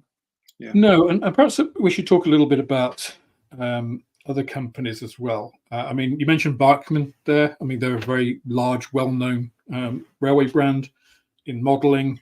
I guess Revell is a kind of equivalent. I always think of Revell and Airfix that are two kind of old guard of the old Western. I call it Western because Revell originally, of course, was American. It's now German. And Airfix has been, in the UK in some form or other, even if owned by lots of different people for a long time. I mean, Revell have always been quite easy to do business with as a retailer. So very good trade sort of structure, good discounts. They offer the same deals. So if they've got deals on the website, the retailer gets those same discounts. So it's a level playing field, like you mentioned, Rob. They've recently done a couple of things which is slightly worrying and a bit Hornby-esque in terms of supply of kits. So I pre-ordered a bunch of stuff, including the Raketenjäger Panzer, the 50s rocket tank destroyer. It's only released once before, I think, and I thought, yeah, I want to do that, and I want to get them in for the shop, and I couldn't get them. I was like, where? I ordered this thing. Did this submarine, the 144 scale new tool. I pre-ordered them all at the same time. It's like, where are they? And it's like, oh well, the pre-orders haven't come to the minimum shipment level. And I'm just like, well, why has nobody told me that? If I was aware, well, one thing I think they should be. I've got over £300 worth of stuff outstanding.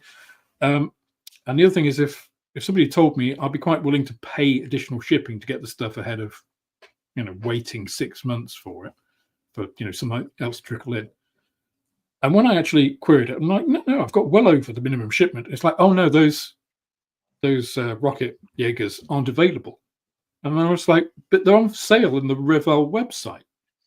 So where are mine? I pre-ordered them, surely, like you said, Rob. Those should have been pre-allocated. Don't sell those to anybody because they're already allocated for trade stock. No, I can't get that. It's like, well, that's not right. It's like you can get them, get to the warehouse and get them and send them to me. But so I don't know whether that's going to be an ongoing change. I actually did manage to get a bunch of stuff shipped, hence I got the thing. But the only way that happened, because I was talking back and forward to the rep, I actually ended up talking to Luke on something related about the video. Luke. And mentioned this, and of course, he would obviously had some words. But you shouldn't need to do that. You shouldn't need to have a contact within a company to have things move. And I said to Luke, I said, thanks for that, but that wasn't the point. The point is, I didn't know if you're aware of this. If this is a general trend that's happening with retailers now that, bear in mind, UK people can't order from the Revell website in Germany direct anymore. That's going to be a problem for your business. Is that right? So you should be aware of that because you're a product manager, right? Nobody's going to buy your product if they can't get hold of it because the retailers. Is that right? You can't order it from Germany now. No, not in UK. Wow. It's not a valid destination. So, damn. Yeah. So Bachmann, I have an account with Bachmann. So they supply a whole bunch of kits. What do they do? Emha and Hasegawa, a few other bits, I think. What are Bachmann like from a consumer point of view, Rob? Their models are generally really well regarded as being very good quality, maybe slightly pricey compared to the competition, but they changed their strategy. So Hornby will announce something and it won't turn up for 2 years. Whereas Bachmann changed their announcement policy. So they'll do quarterly announcements, and whatever they announce will be on the shelves before the next quarterly announcement. Right, okay. Wow. Wow. So yeah, they don't announce as much stuff, but you know what they're gonna show you. You can go out and get it pretty much immediately. As I say, it's usually quite expensive, so it's not the type of thing I would go out and get, and I'd wait until the prices came down. But rumor has it, and I've not looked into it, that they might be struggling financially, or not necessarily Bachman, but their parent company. And I'm trying to think of their name, but I can't think of it. And do you get the same things in Hornby then that we get in Airfix? These flash announcements, surprise announcements. Not so much. So if they Hornby used to do a one-time range announcement, like usually around January time, I think. Yeah. And it would be a mix. There might be a handful of new toolings in there, but then it will be loads of old toolings in different liveries that have come back into the range. That sounds familiar. Yeah. It doesn't just. So again, I made a video about they've just announced they're gonna, not just recently announced, they're gonna make Hornby Locomotion #1, another pre-grouping era, like beginning of the railways type model, and it looks fantastic. It's like really tiny but intricate, and that is a model that they really should have been like shouting from the rooftops. This is going to be, even if you're not into that era, you're going to want to own one of these, because no one's done it before, and the way we've done it, it just looks incredible. The amount of detail on it, when all the things are moving up and down, it's really going to be a good model. Any other company would have launched it with a real fanfare, but Hornby launched it with a really quite dull, like, live chat thing. I just thought, you've got something special here, and you've somehow, again, they've missed the open goal. Yeah, it's strange because Airfix are almost the exact opposite. So we had a lot of surprise announcements, and they embargoed. Don't talk about this. Yeah, like a big song and dance, and it's a new decal scheme for an existing kit, and it's like, okay, and not even like a new kit like to the range. So the F86 Sabre was one that was announced a couple of weeks ago. I've got two in the shop in two different schemes. It's exactly the same kit. It's just literally a new decal scheme. And the first 250 or 500 or whoever people that order it direct get a collector's coin, and it's like, so again, it's just to direct stuff to the website. Do you get limited editions, or like you can only buy it from Hornby, or it's a limited edition run of club kits? Yeah, the only ones are through the club, and then the main, I guess, the way that Airfix do that are by offering these extras, like these. They do these limited edition collector's coins, which are nice if you're into that, but some modelers aren't. It's not like if you really wanted that kit, and then you order it, and you're one of the first 500. I think it's 500, isn't it, Gary? Something like that. Yeah, it is. Yeah. If you're one of the first 500, you'll get the coin regardless. There's no sort of like, yes, I'd like the coin, or no, that's fine. So you see a lot of them on eBay because people will get them and then they're like, I don't want this, I'll put it on eBay. And they'll also sell them sometimes, and they're like 15 quid. They're like, not cheap. It's weird, but the only special edition ones they do go through the club, but quite often they'll then generally release them to the market the year after. So it's like, yeah.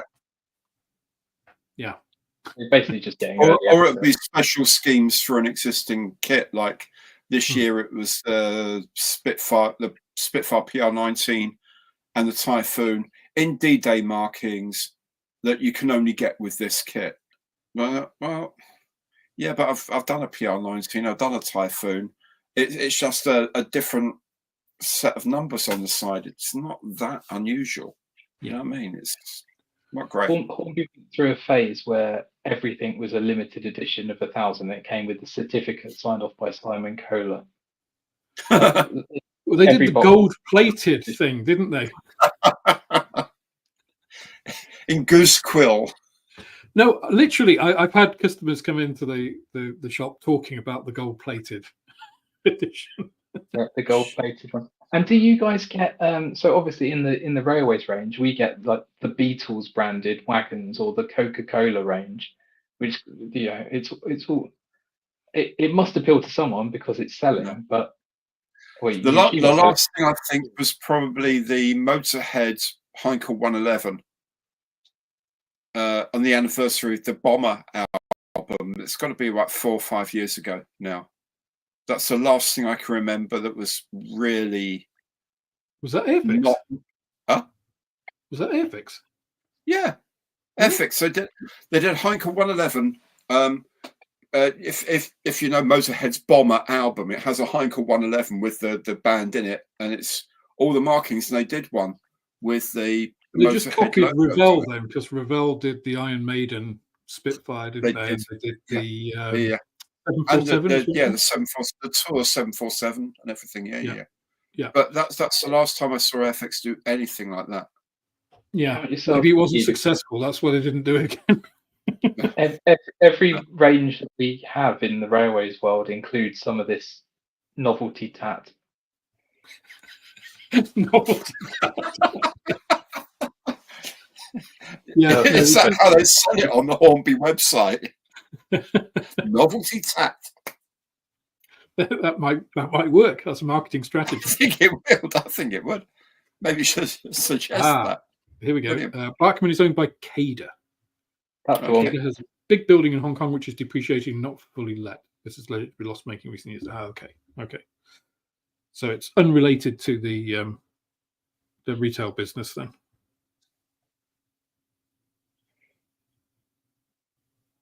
So is Cada Chinese then if it's based in Hong Kong? Or is it just in it? Don't know. I mean, I guess, well, actually, that's quite topical, isn't it? Chinese manufacturers. So in the modeling world, we've had quite a lot of Chinese manufacturers spring up. Started in the late 20th, early 21st century with the likes of Shanghai Dragon and Trumpeter, and then Hobby Boss, and now you've got Ryfield Model and Panda and God knows how many, producing some really excellent kits. Accuracy sometimes can be off because they don't have the research material and sometimes they don't care. But sometimes it can be absolutely superb. So it's a little bit of a lottery. It's a little bit of a lottery in a different way. But they've been tremendously successful. They're quite affordable.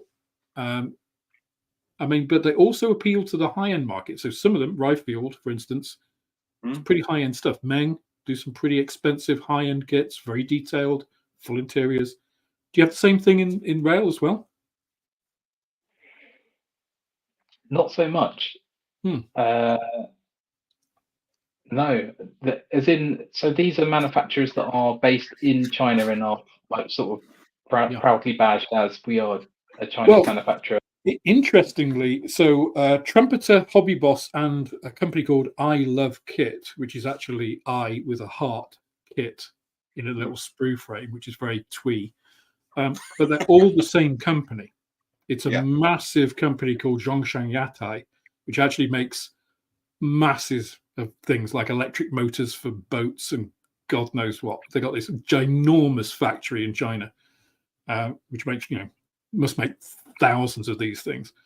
But yeah, I mean, it's definitely Chinese. They're branded as Chinese. They do a lot of Chinese subjects as well. So if you're into that kind of area, it's great because you get quite accurate subjects. A lot of Russian stuff as well, which is good at the moment. If you want to do Russian subjects, you don't have to buy from Russian manufacturers. And things like Ryfield Model, they've kind of, Trumpeter and Hobby Boss kind of built quite a reputation of being pretty good with some excellent kits, but some accuracy issues. And now you've got some higher end ones like Ryfield Model, Panda Model and stuff that are doing very accurate kits and built up their name based on that quality reputation. Trumpeter and Hobby Boss also have marketed through Western companies before. So they do a range of 1/16th scale armor, so big tanks. They released a a Panzer III Aus L. For about 5 years, it was only released through Hella in the Western market. And they only recently actually badged it as their own and then started selling it as, I think it's Hobby Boss rather than Trumpeter. So they've got this variable strategy to kind of get in through Western manufacturers. So kind of get those in, and also through their own brands. Well, they also do a lot of like, where's the hole in the market research. You know, that there's in airplanes, got the 148th Fairy Battle, no one else makes. A 148th Barracuda that only special hobby make. And they're bringing in all these things that appeal very strongly to a UK market. And every time they release one, the first thing people say is, why didn't Airfix do this first? Yes. But they're obviously really good at looking at the market and looking for the holes in the market, and they can respond very quickly and fill that hole in the market. They're amazing. Just as a quick one, CADA was founded in Hong Kong. It's brass blazes in Bermuda. Thank you, Andrew. It's good to have the chat act as our little research group there whilst we're talking. So thank you. David Coombs actually made a point here. The problem is OO is very much a UK scale, not modelled anywhere else, where HO is the normal scale. Do you think that's part of it, Rob? Yeah, we're kind of out there on our own doing 00. I wonder. So I got contacted ages ago by it was a Chinese company that were asking whether I wanted to review one of their models, but it was HO scale, and it was a Chinese locomotive. So I wasn't too relevant to what I was doing, but maybe they do exist. Maybe we're just not aware of them in the UK market. And they've obviously got the skills and ability to manufacture these things to a high standard, because that's where most of the models come from. Yeah. Well, and given the slight penchant for some Chinese companies to flout any sort of copyright laws and just copy stuff that they manufacture, it's surprising that they haven't got some brands which have just, put it out. Although if it's in different scale, maybe that would be it, that they don't appeal to a local market, perhaps. So I don't quite know how it happened, but there's a company called Dapol based in Wales, and or however you want to pronounce it. A load of their O-gauge locomotives ended up on eBay being sold from China, and the rumor was that they were being sold from the factory that manufactured them. I don't know how much truth there is in that. So whether a bill went unpaid or a shipment went missing. And interesting, because a lot of the Dapol molds were Airfix originally, weren't they? Dapol bought a lot of the Airfix stuff when they divested. Well, one of the times when they went bust and needed to sell a bunch of stuff, a lot of the railway stuff went to Dapol, I think. Okay, cool. Actually, that was a question I had on one of my. No, it wasn't a video. Somebody actually emailed the shop talking about. Maybe you've got an answer to this, Rob. It's very timely, actually. I think it only came in yesterday. Why don't model manufacturers make models, not running stock, but models of railway stuff? As in static? Yeah, as in just like literally a plastic model. Revell do some, but they are in 1/87th scale, so the same as running stock. But he was asking, why does nobody go into that? Because there are some interesting subjects. They would work well with, some dioramas and layouts and stuff. Fit on a shelf nicely. You can kind of buy pre-made resin type stuff, can't you? But you're talking about kits. Did Airfix make a kit of a Manor class or something? Airfix did have some. Yeah, they did have some, which all went to Dapol. Yeah. And Revell make like the Big Boy. I think they've re-released this year. They've made some other ones. They tend to be German. I think the German company. My gut feel is that the market for it probably isn't there. And if you've got the choice between a train that runs or a locomotive that runs and a locomotive that doesn't run, most people would choose one that. I appreciate trying to get a fighter jet to really take off and fly is hard work, but getting a locomotive to move isn't too much extra effort. Yeah, I've never I've never got into radio controlled aircraft because I know I just couldn't invest so much time, because they do take quite a lot of time to make as well, more than a plastic model. To invest all that time and money and effort and then have to risk it by actually flying the thing, it would be like, no, that's not for me. Yeah. Do you fit them with lights and sound and like moving canopies or any of that sort of stuff? Generally, no.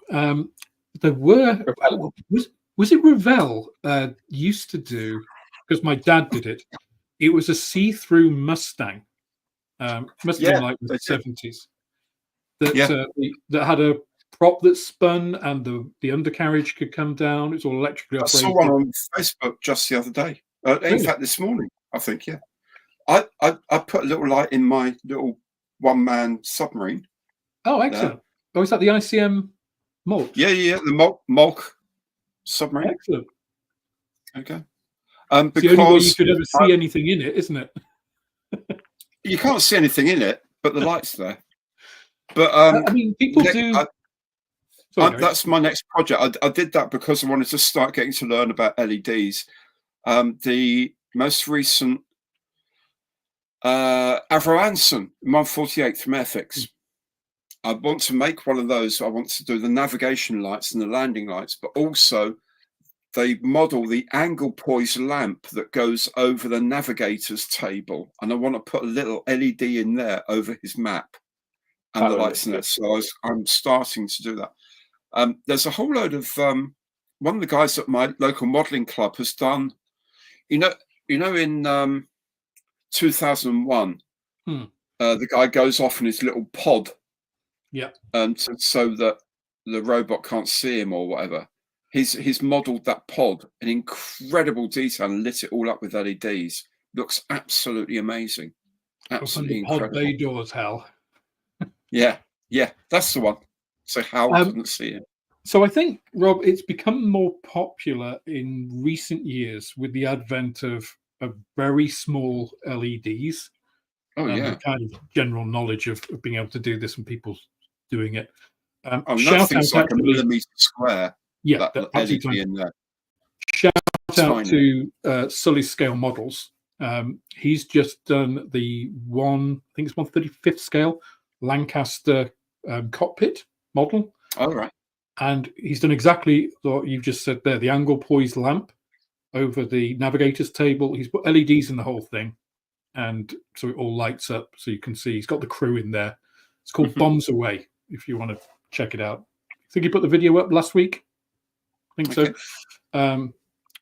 Phenomenal work. It looks great. So people are getting into doing that more now, but it's really because of the advent of very small, cheap LEDs that you can. That's what I do. My model would be covered in glue and terribly put together and paint dripping down all the sides of it, but it would have electronics in it for sure.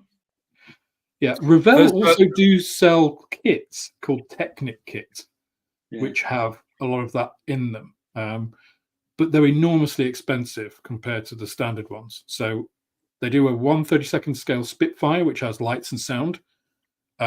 The normal kit is about £30.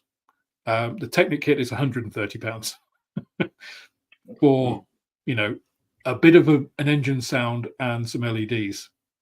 So it's like, If Hornby took their new sound decoders, Bluetooth controlled, found a way to stick a battery on it and add it to an Airfix kit for not that much more, maybe they could definitely undercut that for sure.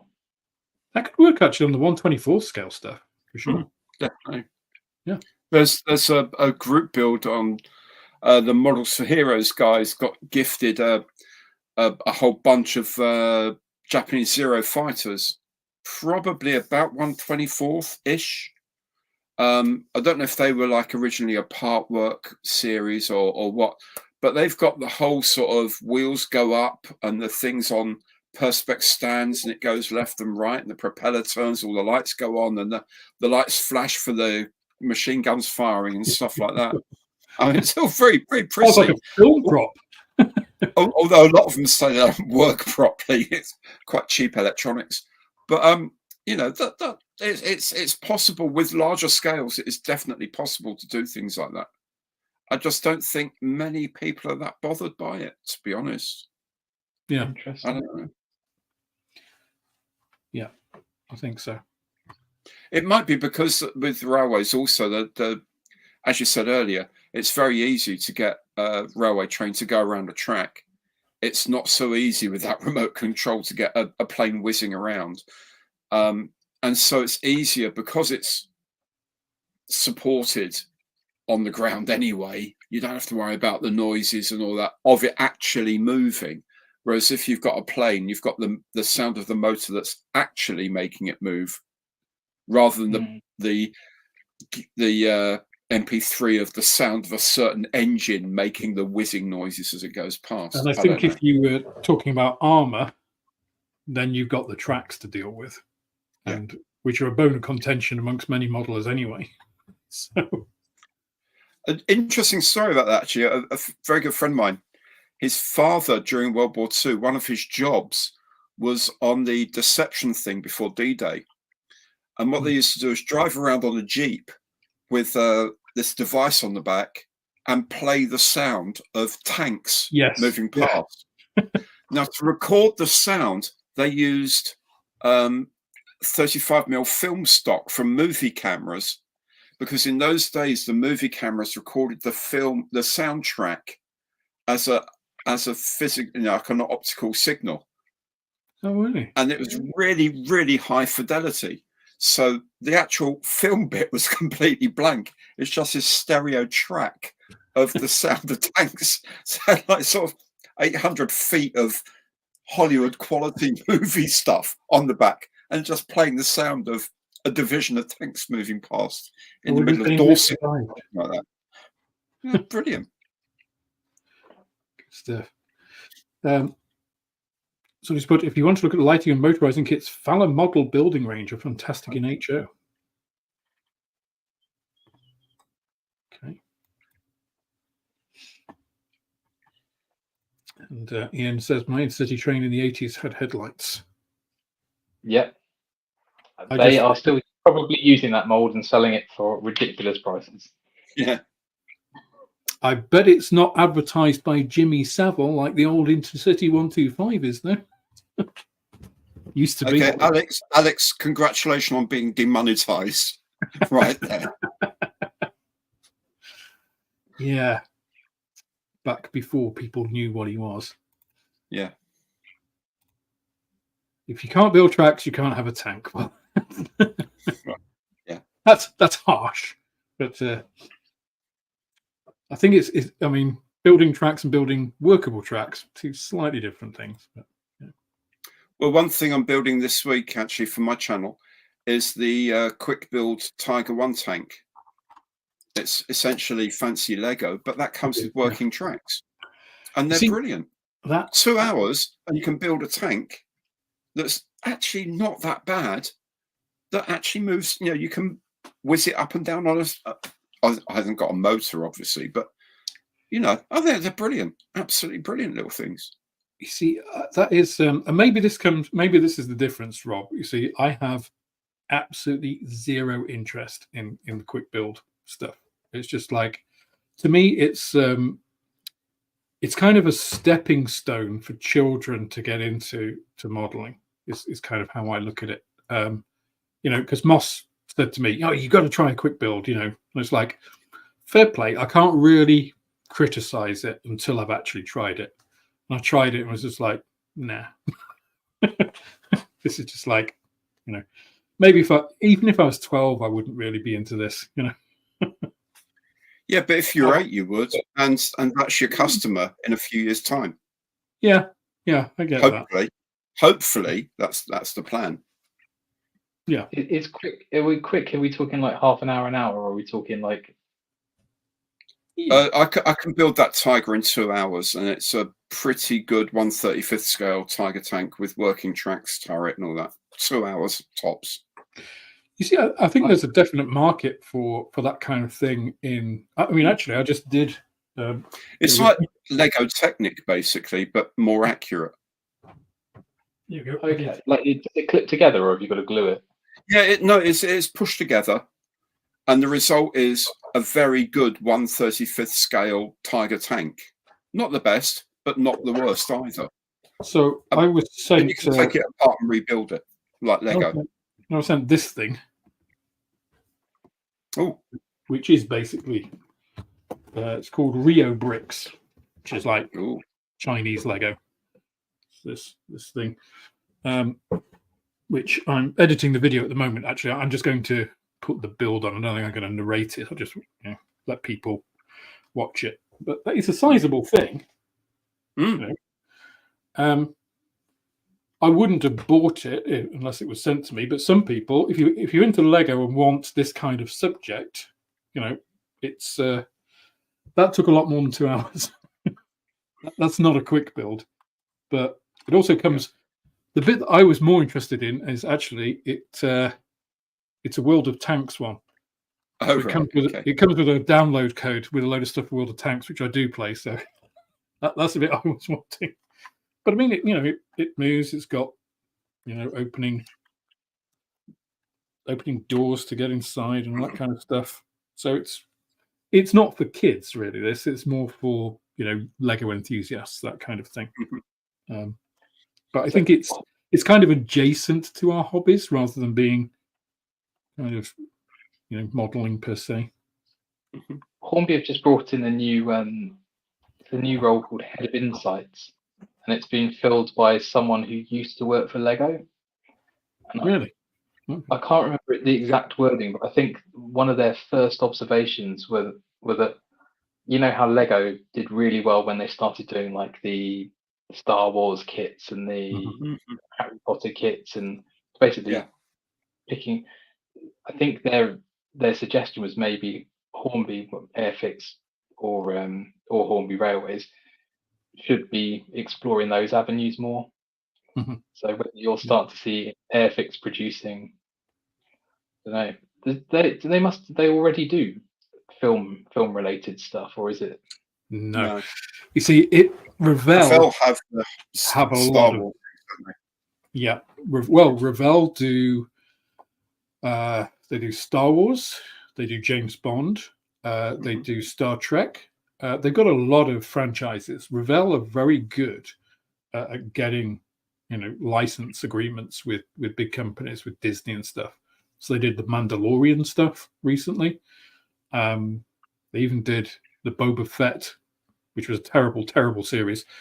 But I mean, effectively, they adapted Slave One to be the ship in that. But Airfix haven't done any of that stuff since probably the early 80s, maybe, I think, was the last time, because they did do some stuff. They did a 2001 Space Clipper. Hornby Hobbies as a whole entity have a license agreement with Jerry Anderson. So they've got a license agreement for Thunderbirds and Stingray and all these great things that people of a certain age, including me, would very, very happily build. But Corgi have done a load of releases about it. Airfix haven't done anything for about 15 years. Last time they had the Angel Interceptor from Captain Scarlet. But I mean, they haven't done anything Thunderbirds or anything else related for a long time. But Corgi have. If they're going for a UK market, I mean, tooling some Jerry Anderson stuff would, because there are some companies that do that. AIP do Thunderbird stuff. Yeah, the Adventures in Plastic. I can get that through. It's distributed by Bachman. I've got my Fire Flash up there. Waiting to be built. Cool. Yeah, I'll be looking forward to that. I think she's onto something, because I mean, I love the Aliens models, and I'll be honest, I didn't build. I have built one in the past, but this one isn't mine. But I'd be far more interested in buying from Airfix if they did a whole range of different things rather than just military vehicles. Commercial. Which they did used to do more of. They were more adventurous.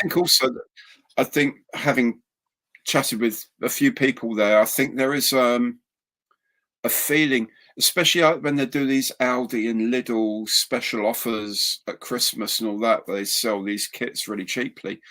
They're beginning to try. I think they're beginning to try and push away from military subjects.